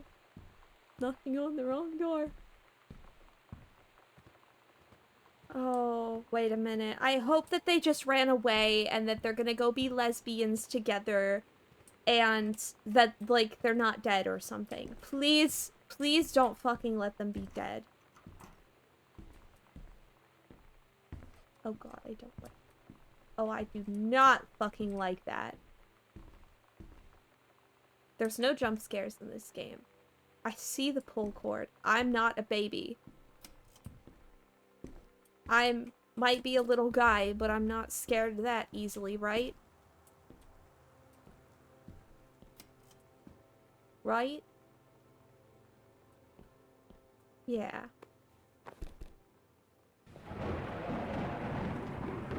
Dear Samantha, I would like to cordially invite you for having me to your abode for the Thanksgiving holiday. I would cordially like to thank you for having me to your abode for the Thanksgiving holiday with your lovely family. I enjoyed the flavorful potatoes, and also it was weird being around your parents for that long, but it was pretty funny how impossible it is for your dad to not to be awkward with more than 30 seconds at a time. Very cordially yours, your close friend and confidant, Lottie. Fancy man. Quite indubitably. Is there one beneath it? Is that one? I think it's that one. Okay. Ah, they're cute. That's so fucking cute. It's different now. I mean, we still hang out all the time like before. But now when no one else is around, well, you know. So you could say we're dating. But it's secret. Secret dating? I don't know. I mean, I guess that's the real difference. Now when we get off the phone or go home for the night, or it's just quiet and we're alone, we say I love you.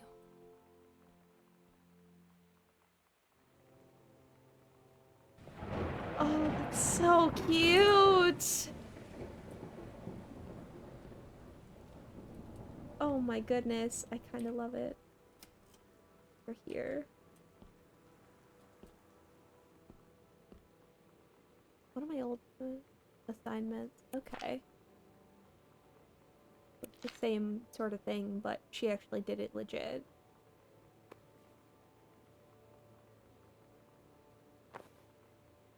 Okay, is there anything else back here?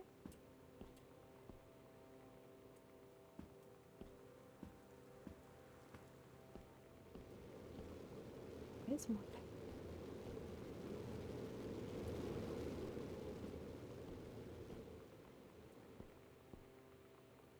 Oh, I don't like how much stuff there is down here. It does make me a little uncomfy. Not gonna lie. Oh man, it sure would be a fucking shame if something bad were to fucking happen right now. Reed College. Oh shit! Dear Samantha, congratulations. I'm pleased to inform you your admission to creative writing track of the Reed College summer program for young scholars for its 1995 session. We believe you have much to contribute to the Reed College community. Based on your portfolio and academic record, I am also pleased to offer you financial aid to cover 75% of the summer program's tuition and fees. The attached documentation delineates your schedule, optional secondary track choices, and your dormitory assignment. Please remember to submit the attached form if you wish to be eligible for the 3 Reed full-time undergraduate scholarships to be awarded to exemplary students at the end of each summer program. We very much look forward to your attendance. Again, congratulations on your admission. Best wishes from all of us at Reed College. I'm so stupid sometimes. I was telling Lonnie that I got into my college summer program thing, and I was all making plans like, you should come visit me, stay in my dorm room. But she said, Sam, I ship out on June 6th. I was like, ship out? To where? She said, to basic training.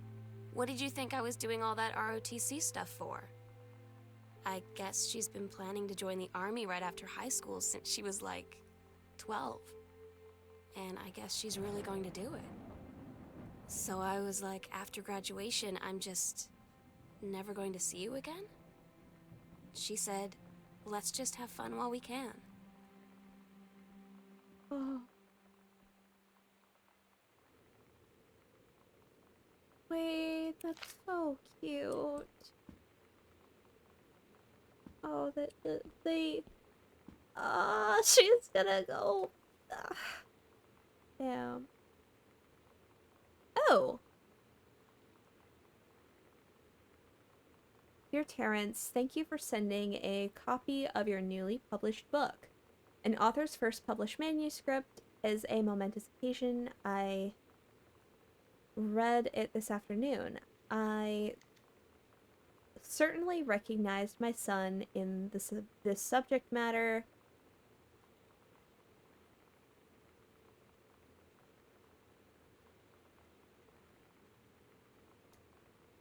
certainly recognize my son in the subject matter. An author's work is the externalization of that which he holds dear, and which he fears. And in this respect, I believe your work was successful. But the lens through which the personal tone was needlessly eluded by genre switches and implausible. Congratulate you on surviving the ordeal that is publication, and rest assured that readers of your chosen genre will lap up copies hungrily, but I urge you to shed artifices. You can do better. With a father's love and encouragement, Richard Greenbrier. Oh! His dad didn't like the book. That's what I'm getting from this. Like, the dad basically is saying, you could do better. Damn.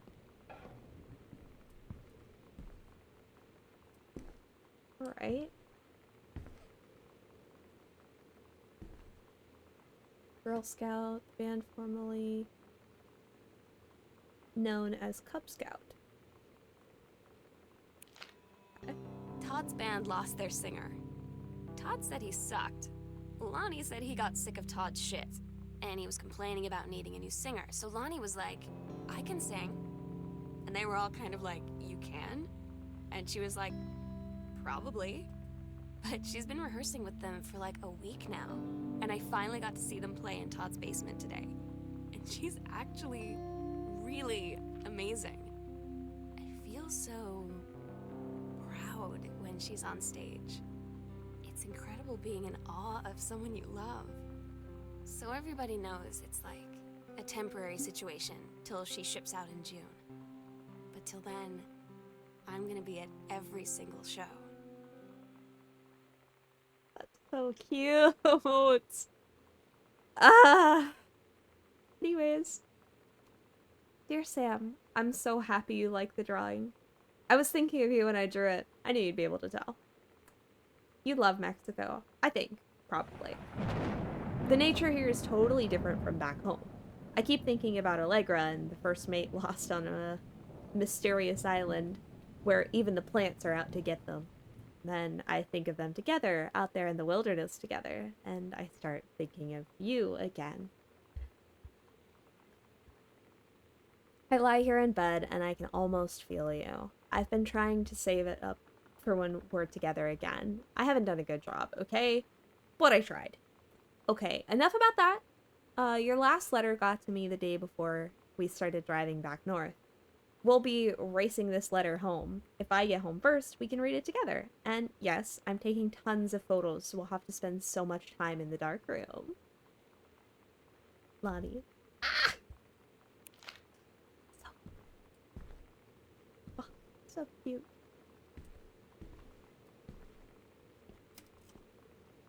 Okay. What is this?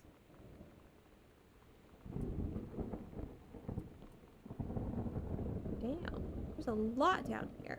Okay, so we need to look for another combination for that safe. What is out here in the dark? Sure, I'm not a big fan of that. I don't like how dark it is out here. I feel like, oh, it doesn't work. That's great. We're just gonna close that and walk away then. We're gonna save that one for later, if I get access to a flashlight.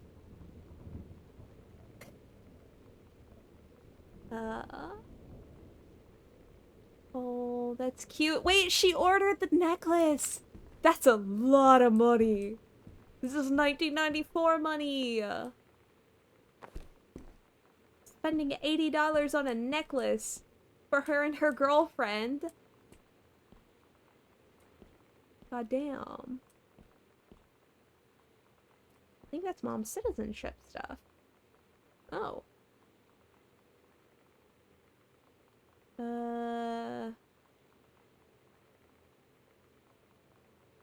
Former national. Oh, so the mom was Canadian.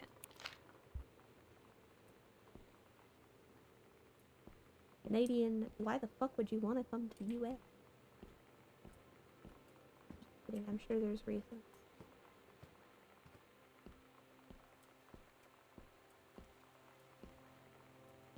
There's another secret passage. Interesting. I'm gonna check the rest of this first. Sam, I'm writing to you from Multnomah Falls. I'm here on a stupid class trip, which is stupid because it's March and I don't know if anyone running the school has been to Orega, but it's cold and rainy as shit in March. Wish you were here. Oh wait, you are here, because I'm writing this to you in the gift shop. Oh shit.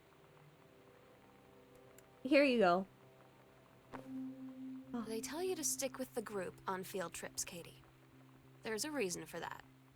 Lonnie and I snuck off on the side paths at Multnomah Falls and got a little lost. Okay, a lot lost. Like, for hours. Right before the bus left, we found a trail and came running down the path, soaked and covered in mud, shouting for the bus not to leave. The school called home. Mom and Dad said, "You didn't get into trouble like this before you met that Lonnie girl."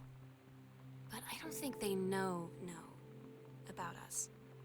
The kids at school, though, I'm really afraid that's a whole other story. Stick with the group, Katie. Stick with the group. Oh no.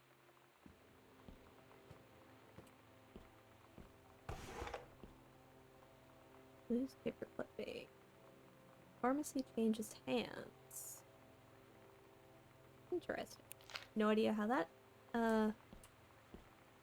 is relevant, but we have another secret passage. This one's already opened for us. I don't like how dark this is. There's light over there. I don't really like that. I know that this isn't scary, but I can't see shit and it makes me very nervous. This the other end of the fucking... This is new. This is very new.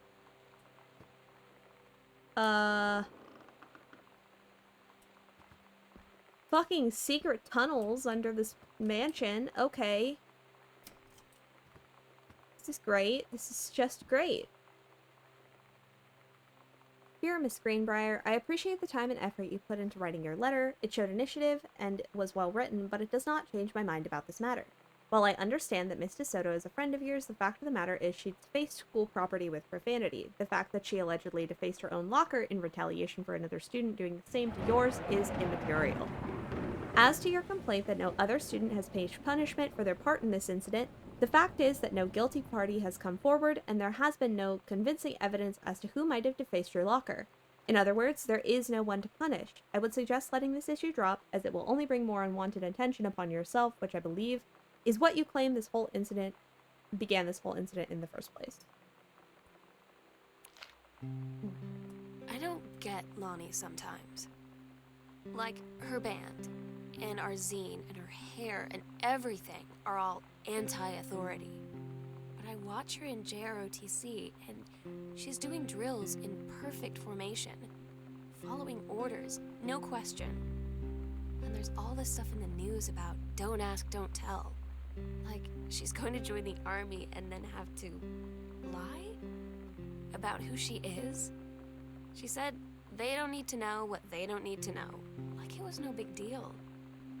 This from the girl who trashed her locker to, like, defend my honor. I've learned when to stop arguing, though. I don't think Lonnie even gets Lonnie sometimes. Interesting. That's a lie to mom and dad situation, but it was so worth it. Oh, these are like snippets of the journal. Coolest stuff about being the psycho house girl. Cool thing number 1. Everybody in the hall thinking you don't know that you're looking at you and whispering as you pass because I guess they haven't heard of peripheral. Okay. Like skeletons and devils, cheerleaders from Smells Like Teen Spirit video. One girl dressed as Jackie Kennedy. Okay.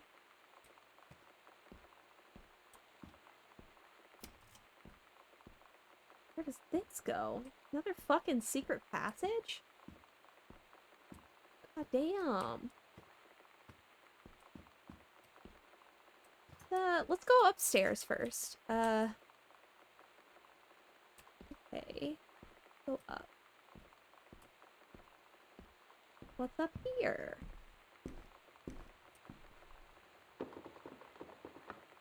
Where's...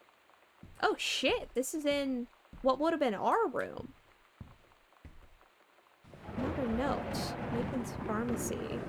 196.3. I wonder if that goes to the safe that was down there. I mean, I guess it doesn't hurt to try, right? 196.3.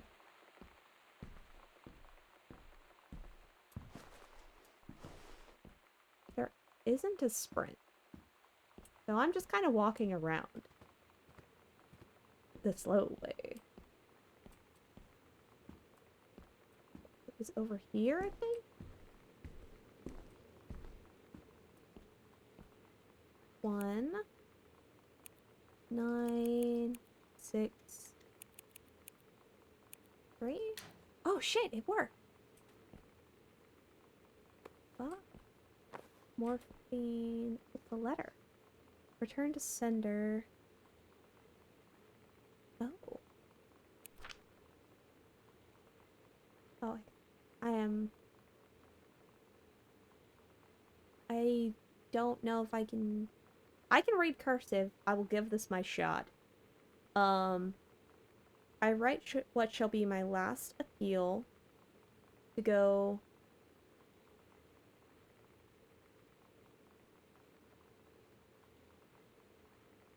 unanswered one way or the other. I feel a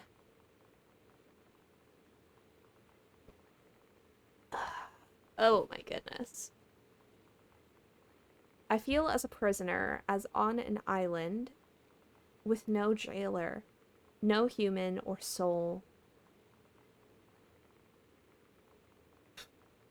My only my one mind, zooming endlessly for relief. In the years since transgression, I have sought no absolution, only for forgiveness in good faith.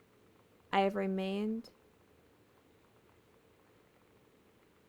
from all temptation to my commitment, how to prove my commitment. Imagine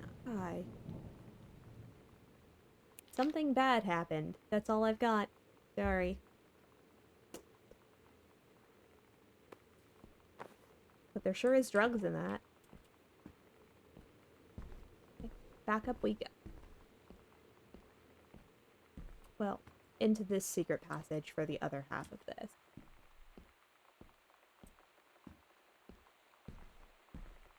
Not a big fan of walking in the pitch dark. Just not a big fan of that.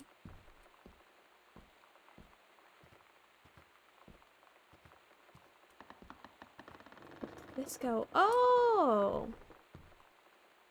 Wait, where the fuck is this? This isn't a part of the house we haven't been able to get to yet? Oh shit! This is the other side of this! Oh, cool! Sam in a slip. Sam Greenbrier. Oh. Jan Greenbrier. Got a fancy haircut.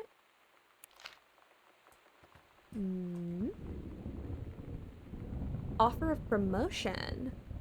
Dear Head Conservationist Greenbrier, due to your exemplary management of the Flintlock prescribed burn operation last year, the service's need for experienced personnel to direct regional operations, we would like to offer you the position of Regional Conservation Management Director, responsible for operations throughout northwestern Oregon.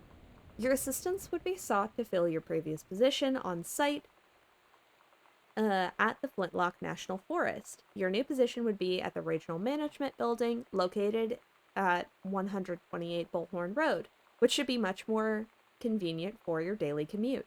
Please respond as soon as possible regarding your decision. We very much look forward to your reply.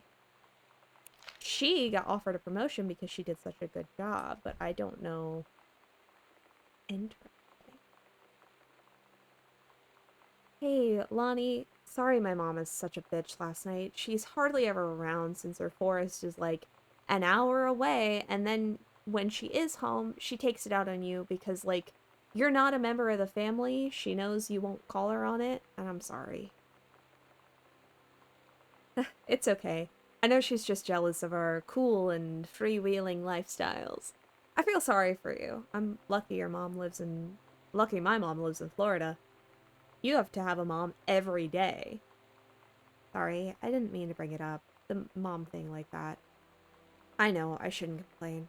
No, I'm being serious. My mom is a psycho Christian, and her new husband, Don, is a complete tool. Living in Florida with him is her eternal punishment in my mind.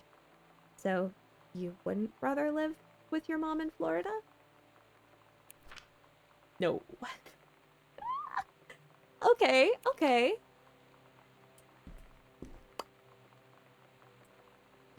Wait, what's that? National tickets? Earth, Wind, and Fire? Okay.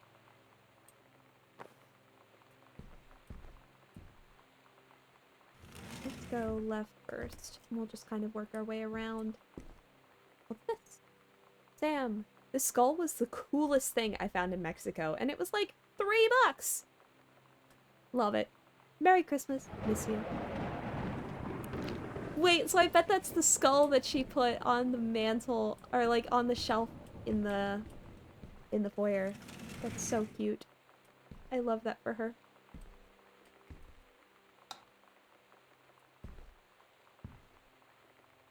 The second part. Pamphlet. Research and education. For forestry stuff. Another one of the postcards. Another zine, another copy of the zine that they did. Oh, that's so cute. Sam, since you refused to hear us out this afternoon, your mother and I are putting this in writing so that we are absolutely clear. You are grounded for the rest of the month from social and telephone privileges and your car for anything except going to and from school. We understand what you're going through, but we can't allow you to continue with this kind of behavior at school. And clearly, once your privileges are abstinated, we can't allow you to have your bedroom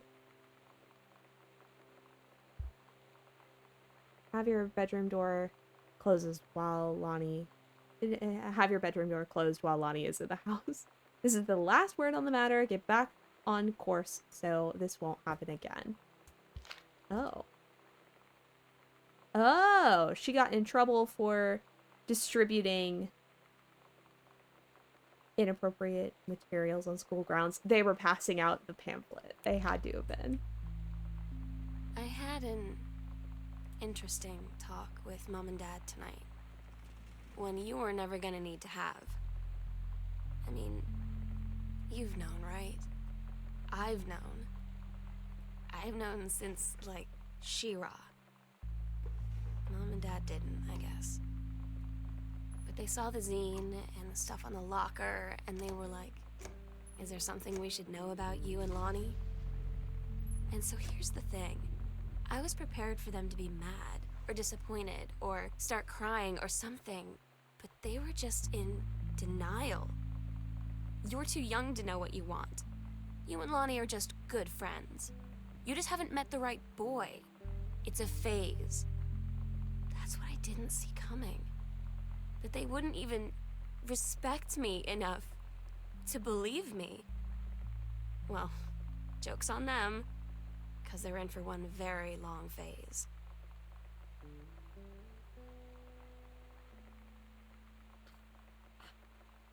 Oh, man. That... Yeah. Thank you for the unshrimping and the hydrate, dear. Welcome on in. We're playing Gone Home. Our sister ran away with her girlfriend, I'm pretty sure. But man, that... I don't know. That one in particular hits home a little bit. You know. It's... Yeah.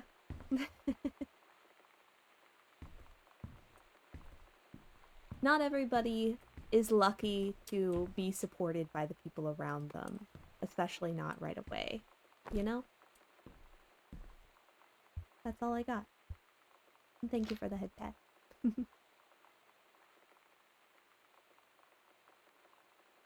First off, congratulations. Janice Greenbrier, Regional Director. And I say congratulations because, come on, you're gonna get the job. You're gonna take the job, right? What are you waiting for? An engraved invitation? Call them back. But in the meantime, let's discuss this little outing you had with our favorite flannel-clad hunk. What a blast. But you sound like you're reading a lot into an innocent night out. You're sure there's nothing else there? You're sure there's something there? You said he has an out-of-town girlfriend. You're sure they're not serious? Okay. Do we have permission to figure out when we'll see each other next in person? Enough with the letters. I owe you a congratulatory margarita, boss lady. Care about very much. Thank you, Arfie. I care about you very much too. I care about everybody. I care about everybody. Yeah. It's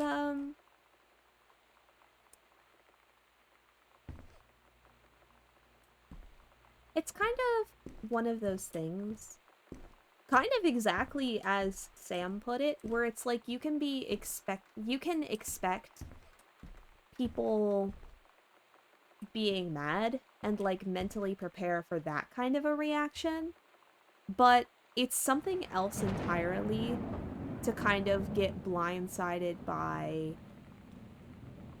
It's okay. We can fix that. Don't worry. We can take you to the doctor and get medication for that.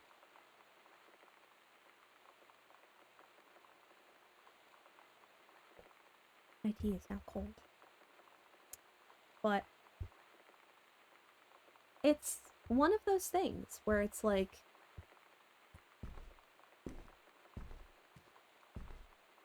especially because this is 1995, I feel like, I don't know, it's pretty good at the very least that they weren't like immediately disowning her, you know? But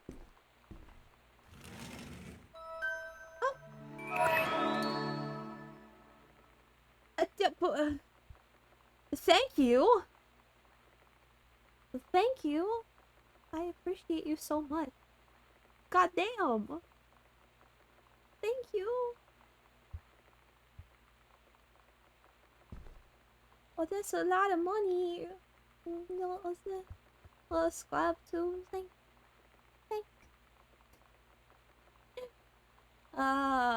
Yeah, it's a whole thing. I appreciate you guys. I really do. I really, really appreciate you guys.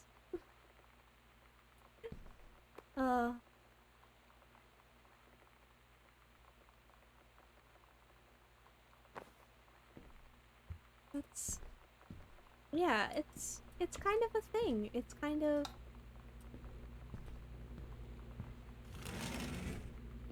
I don't know. It's interesting.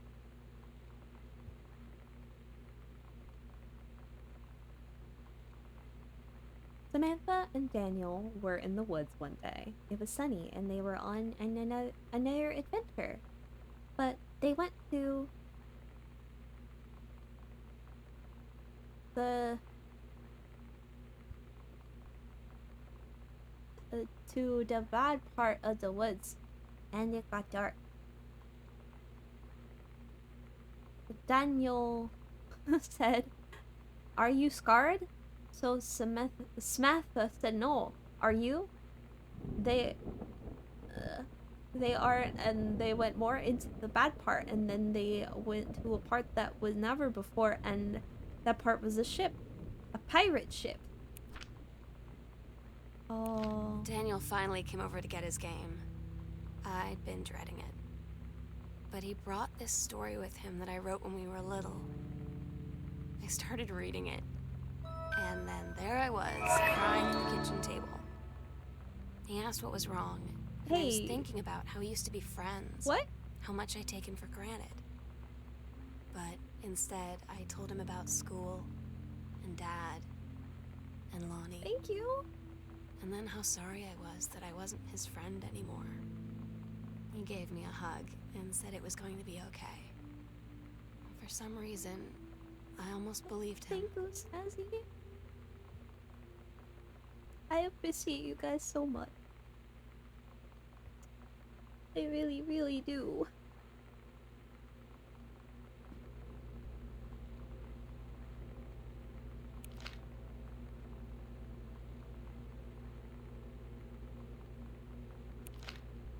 Thank you for the head pat. That's a lot of fucking ketchup. Why is that ketchup bigger than the milk? Why are there two milks?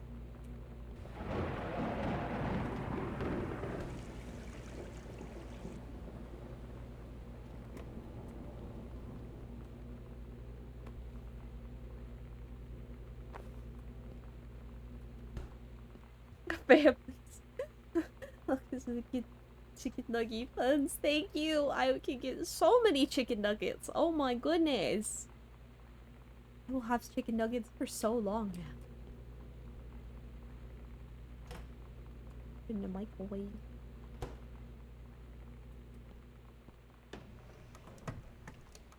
Did they like clean out the pantry or something? Is the kitchen under construction? What the fuck? Tomatoey condiment tomatoey condiment vibes in this Chili's tonight, for real, for real. Like, that's a lot of ketchup. That's a lot of ketchup. Goodness. Goodness. Oh, the mom took the promotion. What do you mean ketchup? It's a bottle of spaghetti sauce. This is a no, that would only be if it's ranch.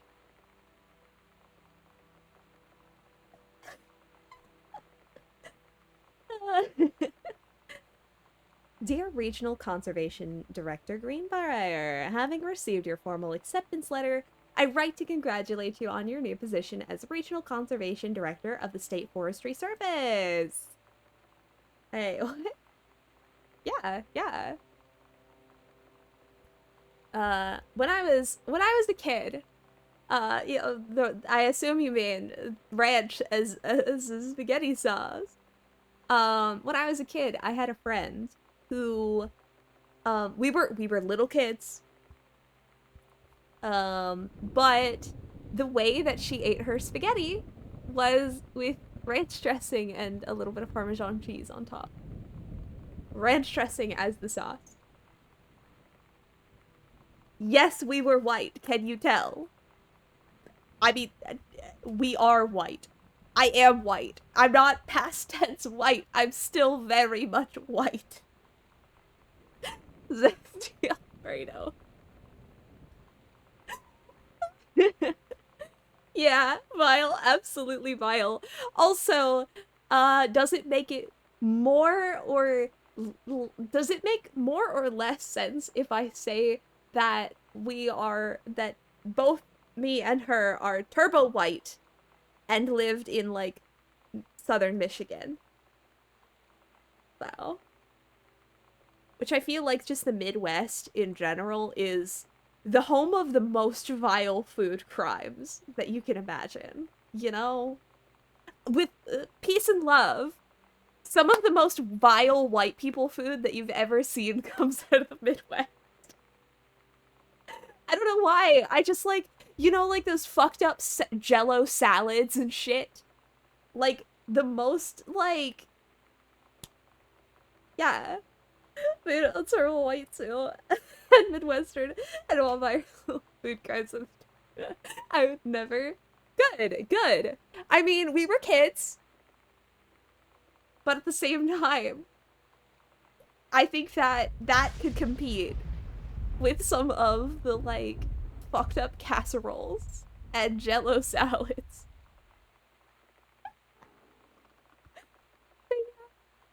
Yeah. Ambrosia slaps though. I don't know if I've had it. Is that the one that's like fruit and like cottage cheese and shit? Cause I will say, I don't know, maybe it's a hot take, but I actually like fruit and cottage cheese and stuff. I know some people are like ew with that, but I don't know. Fruit, marshmallow and stuff. Okay. I don't think that would be bad. Is it somewhat of questionable food decisions? Yeah. Semi-desserty? Okay. Okay. I don't hate it. Like, I would be willing to give it a try. The South has food crimes all its own, I'm sure. Actually, because in case you guys haven't been able to tell from the occasional, I don't know how to put it other than the joke accent that I pull out sometimes. But I live in the South, and you know, I think there's probably some pretty bad food crimes here as well. You know, they're just like different things. Just avoid the meats or veggies and Jello. That's fair. Yeah, I feel like that's pretty safe. Like, things that are desserts should stay with their desserts. Things that are savories should not be in Jello. Like, I think the worst food crime, though, is probably... what do I even consider a food crime that is, like, Southern?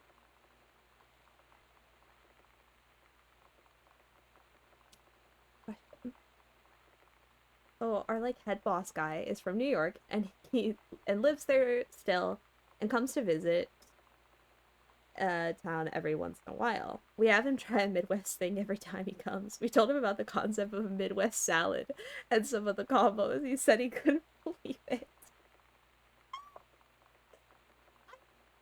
Some of the like Midwest like air quotes salad combos are kind of vile, not gonna lie. But we had Midwest salad. People brought different ones. Some were real. Please tell me that somebody gave him like some fuck ass, like, I just put shit in Jello to see if other people would be called out on it, you know? People hate on raisin and potato salad, but I don't mind it.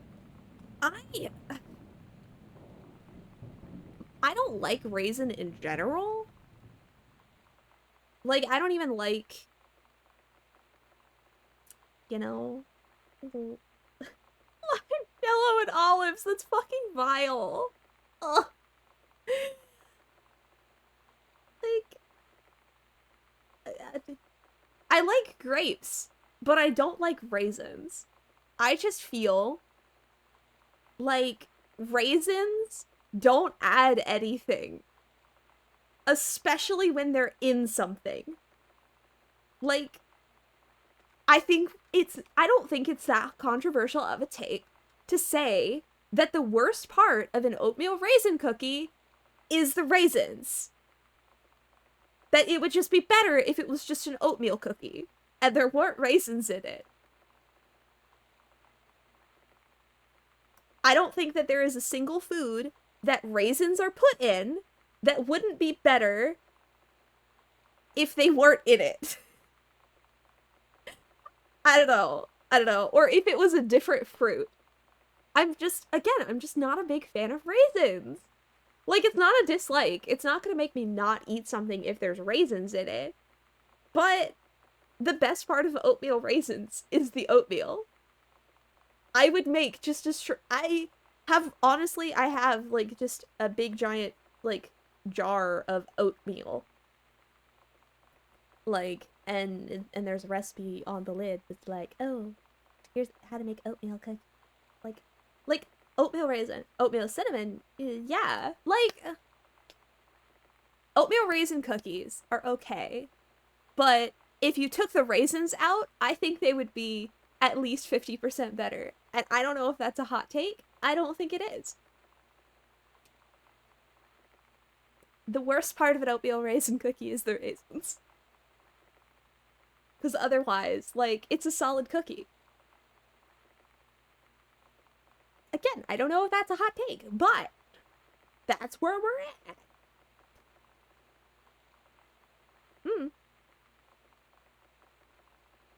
I don't know. Maybe you guys feel differently, but yeah, I will stand by it.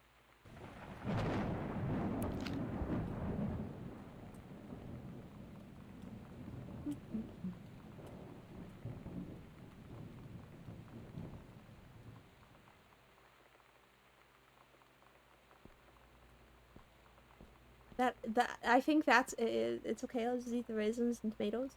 Thank you. You know, it's one of those things. Where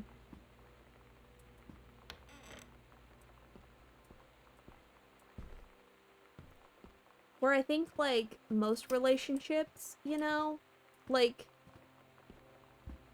something I learned with previous relationships that I've had is that you need somebody who can tolerate the things that you don't like. Specifically, you need it is a very in a specific way.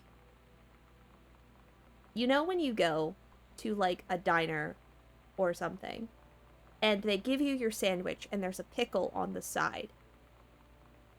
You need somebody who is willing to eat the pickles, and you need somebody who does not want the pickles, so that way the person who wants the pickles can have two of them. I think that is important for healthy relationships. Yep, that's your scribe wisdom of the night. Make sure that you have that you know, every partnership needs a person who can eat the pickles and who can give up the pickles. The real forget tops and bottoms. Forget wearing the pants in the family. Or like, who wears the pants in the relationship? Who eats the pickles? That's the real fucking question. The olive theory. Is it like the same thing? Where you need somebody who can tolerate things you don't like? You know? In like a normal way? I tried oatmeal cranberry raisin with white chocolate cookie. Oh.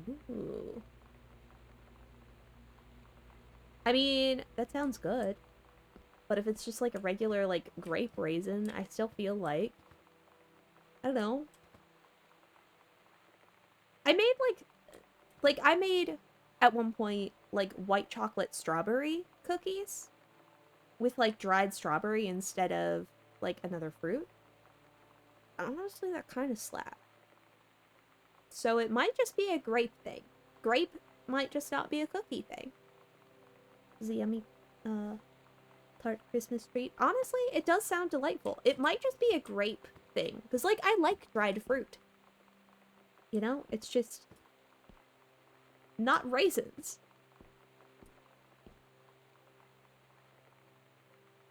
Okay. Ah, yeah, they call the olive theory. Ah, gotcha. Although, hi, Dad. How's it going? It's going good in here. We're playing a game. We're figuring out why the fuck we are home alone. And also discussing, I don't know, why raisins are the worst kind of why raisins are the worst of the normal things to include in a cookie. But why though? Flavor, texture? I think it's a combination of those. I think, like, I'm not gonna actively avoid something because it has raisins in it, but I think if there's options that aren't raisins, I think those are just gonna be better. That's just how it is. Like, okay, if you've got, like, a selection, like, I don't think that they're bad. I just think that basically everything else that regularly gets included in cookies or in food in the same spot as a raisin does it better than a raisin does. That's where I'm at. I'm doing good, just working on some tabletop stuff. Ooh, fun. We love tabletop here. Dungeons and Dragons enjoyers. Yeah. But yeah, like, if you've got a lineup and okay, if there's a plate of cookies in front of you and it's a variety of cookies, and they're all, like, a hypothetical oatmeal cookie, like, in what world are you going to want a regular oatmeal raisin cookie, like, over just a regular oatmeal cookie with no raisins in it? Or an oatmeal cookie that instead of raisins has something like, I don't know, chocolate chips. I think that's just gonna be better. I don't know.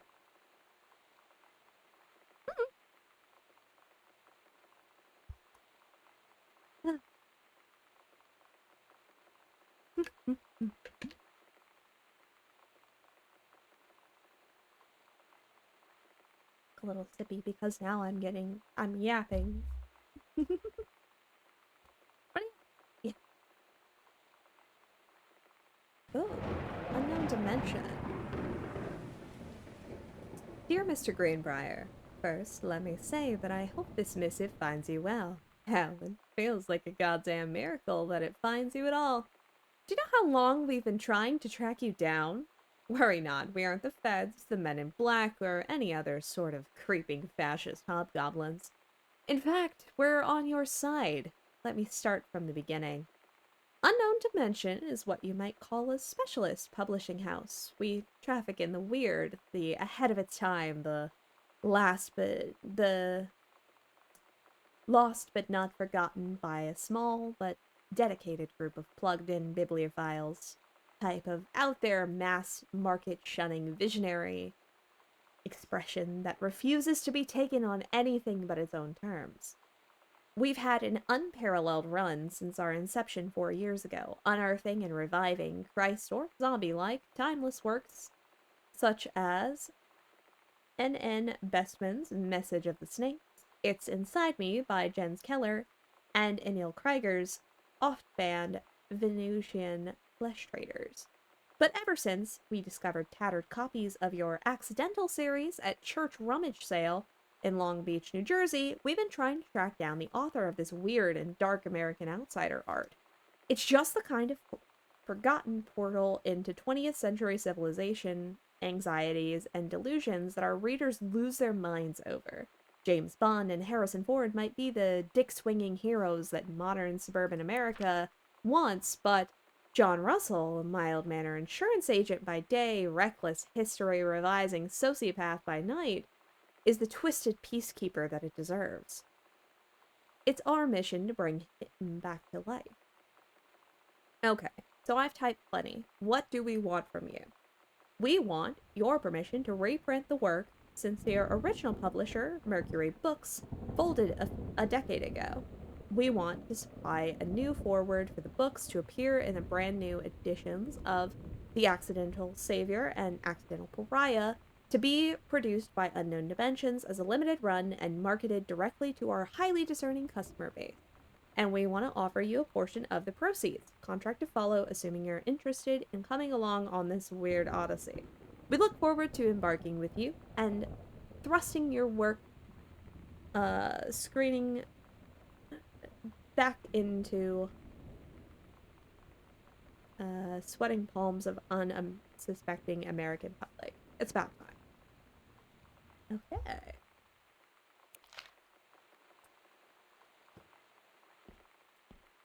Wait, we got another... Sam, your mother and I will be away for a long weekend celebrating our anniversary, June 3rd through 7th. We'll be camping on the gorge, but we'll give you a call on the way home. Sorry, the kitchen's still mid-renovation. Never trust a contractor. $40 is on the table to order pizza while we're gone. Be good. Dad. Oh, so that's why our parents aren't here. They are away celebrating their anniversary. Okay. Okay.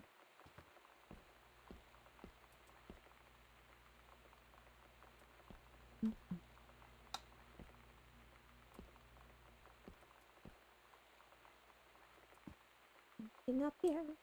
$40 for pizza that back then? That's a lot. Yeah, I know, right? Are you like eating pizza every fucking day? God damn.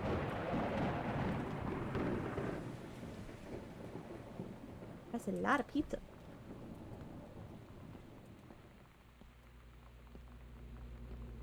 So I think what happened is our sister decided to choose the time when Mom and Dad were going to be away to run away. Oh. Booted out Girl Scout last show ever? Oh. Lonnie had her going away show with her band tonight. She's so incredible on stage. When she was singing, I could practically forget everything. That we only had 48 hours left. That I don't know what comes next. That I can't live without her. Then she dedicated the last song to me.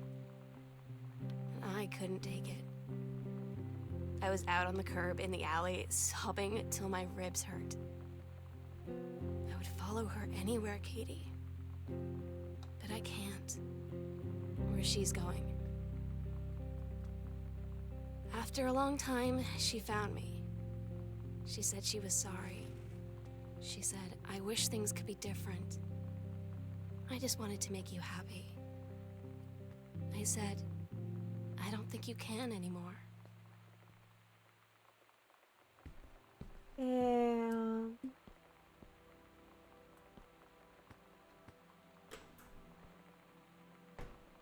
Oh. So basically, if you didn't get to hear the whole story leading up to this, we have just come home from a long trip, and we're trying to piece together why there's nobody here. And finding all of the things, we've found a whole bunch of notes and have started putting the pieces together, and we found out that our little sister, Sam, whose voice we just heard, met, after moving to a new school, met and fell in love with this girl at her school. Unfortunately, though, this girl was planning to join the army after she graduated high school.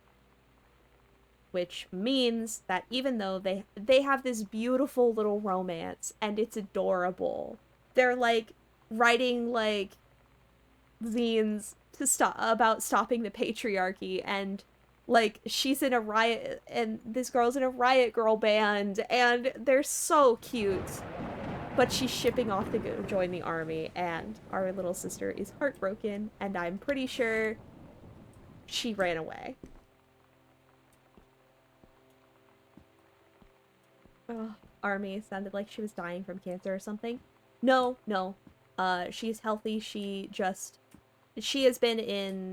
in like ROTC or whatever. And, had always planned on joining the army. So, not the worst. Good question. Oh, where we'll do it. What? Where? Secret door, midnight, June 5th. Final preparations are complete. We agreed our last night together would be our happiest ever. Oh. And we'd forget tomorrow was going to come at all. It worked for a while. We had a good time seeing Oscar off. then ran up to the attic to look through our photos, to find one for Oh. Lonnie to take with her. And looking at them, I realized they were all in the past, and there wouldn't be any more. And I didn't know what I was going to do. And I cried, and she held me.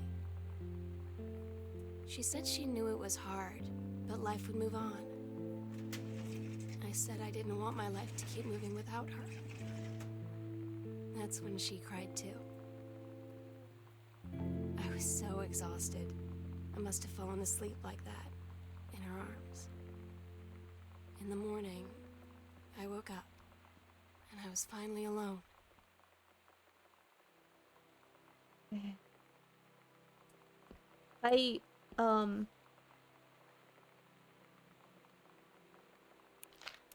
I'm starting to think that what they did was it.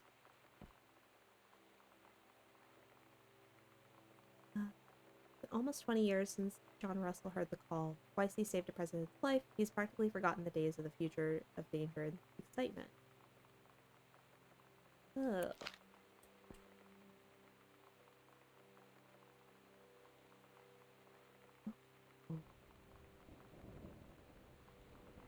I remember when I used to think like that.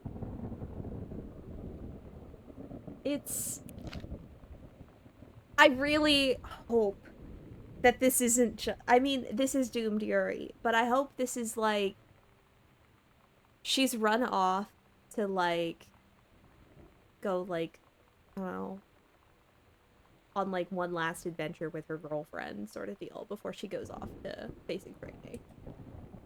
I want to believe. Okay, I want to believe.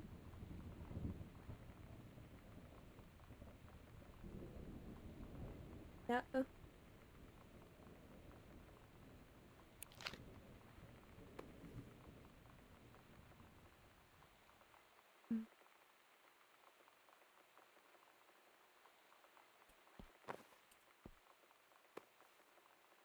Couples counseling retreat. Oh, so wait, maybe the parents are. Oh! So maybe.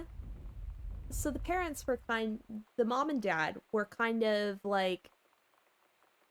They were having marriage issues, but it sounds like they just booked a couples camping trip and are, you know, oh, it's for our anniversary.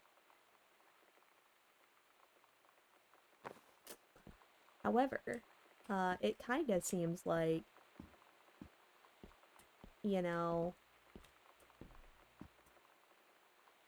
that, might not exactly be the case.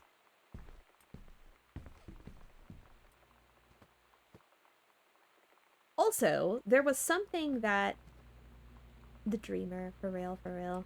Also, we previously found notes that Sam got accepted into like a early college program that was like a creative writing course and something about the summer session for that. So it could be that she's just away with that. Oh, there's a secret path. Am I about to walk into my little sister's sex den? No? No. I mean, I don't know very much about Sesby and Lex, but I don't think this is it. The sunset light in this house is the saddest thing I've ever seen. I just want to sleep. When I'm in the attic, it almost feels like Lonnie could still be here. She's just downstairs. I'm just waiting to hear her pull down the hatch and come running up. Maybe I'll go up to the attic and wait. Oh no, maybe she did do something stupid. Possession and exorcism. Wait. Noted the psychologist Christine Gwen guides the reader through the detection of spirit possession in oneself and others. So she's planning on doing something with Oscar, who was the uncle who gave them the house and who Sam has realized is haunting the place. Oh no, maybe she did do something stupid. I hope I'm not gonna go up there and find a dead sister. I'll cry. I will cry. Please, don't let our sister be dead.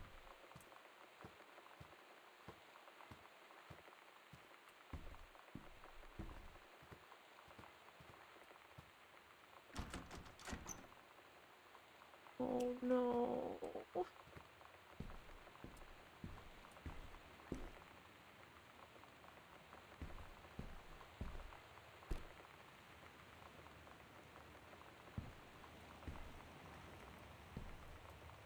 Oh, damn it, drawing. Oh my god. Katie.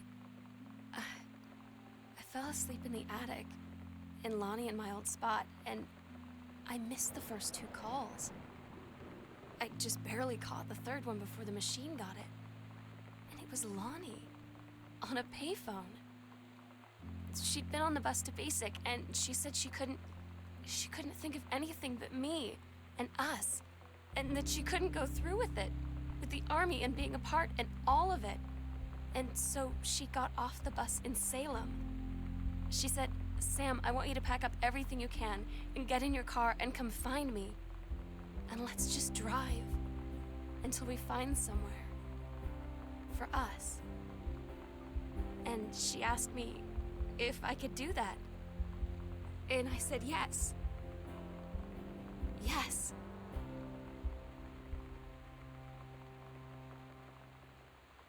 Oh my god, they did run away together!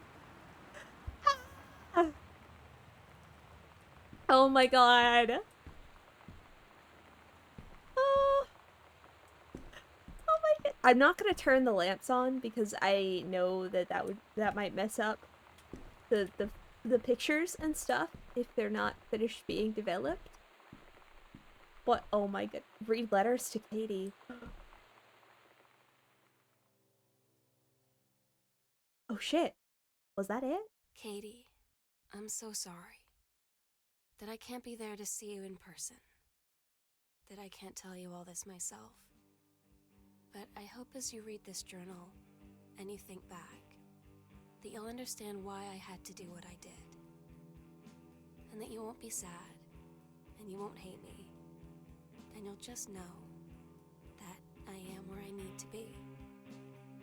I love you so much, Katie. I'll see you again, someday. Love, Sam.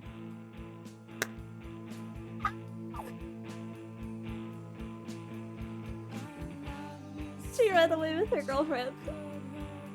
She ran away with her girlfriend. Oh my goodness. That's so cute! Good for her! Good for her! Best ending.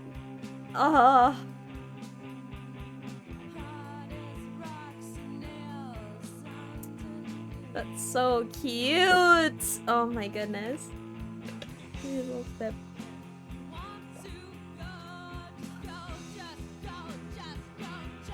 Good for her. Good for her! Truly the good ending. Woke up before joining the army. Ah.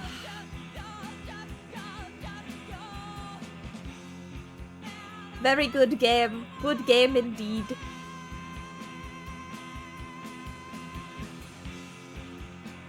Ah. I love it. 10 out of 10. Very good game. Very good game. Ah.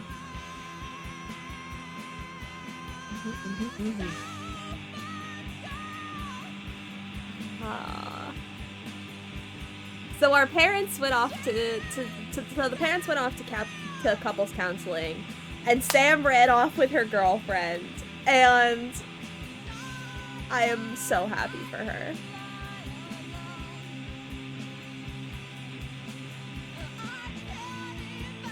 Do I worry that she's maybe throwing away the potential full ride that she would have gotten with college? Maybe. But there's also nothing theoretically stopping her from still taking, you know, or still doing that yet. I don't know, maybe that's the responsible adult in me being like, if she's got this promising career, then like, good for her. Also, it seemed like there at the end, the dad also maybe has something better coming for him as well. It kind of seems like, you know, everybody's like had some shit happen, but you know, there's good that's gonna come for everybody involved. The mom got the promotion. They're off to like couples therapy, you know. Very, very good.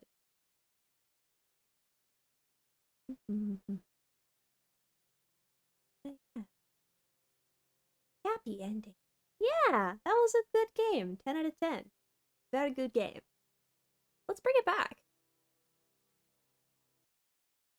How are we feeling in this Chili's tonight?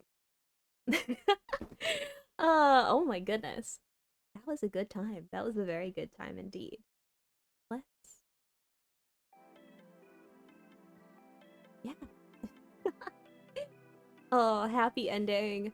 You know what? I'm kind of... That kind of sounds like a very nice ending for them, you know? Like, the mom got the promotion, and even theoretically that would take her to a different location from the guy who seemed to have been like a temptation for her to cheat with. She went out on, it sounds like she went out on a date with this guy, effectively on a date with this other ranger that she worked with, but nothing happened. And then she got the promotion that took her to someplace else, so the temptation is no longer there. So that's good. And the dad got discovered by like an indie publishing group, so maybe, just maybe, things are on the up for him as well, which is great. We love that for him.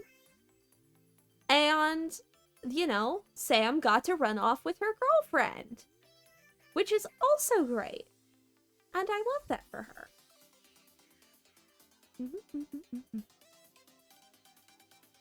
But yeah, happy endings. Yeah, we love it. We love to see it.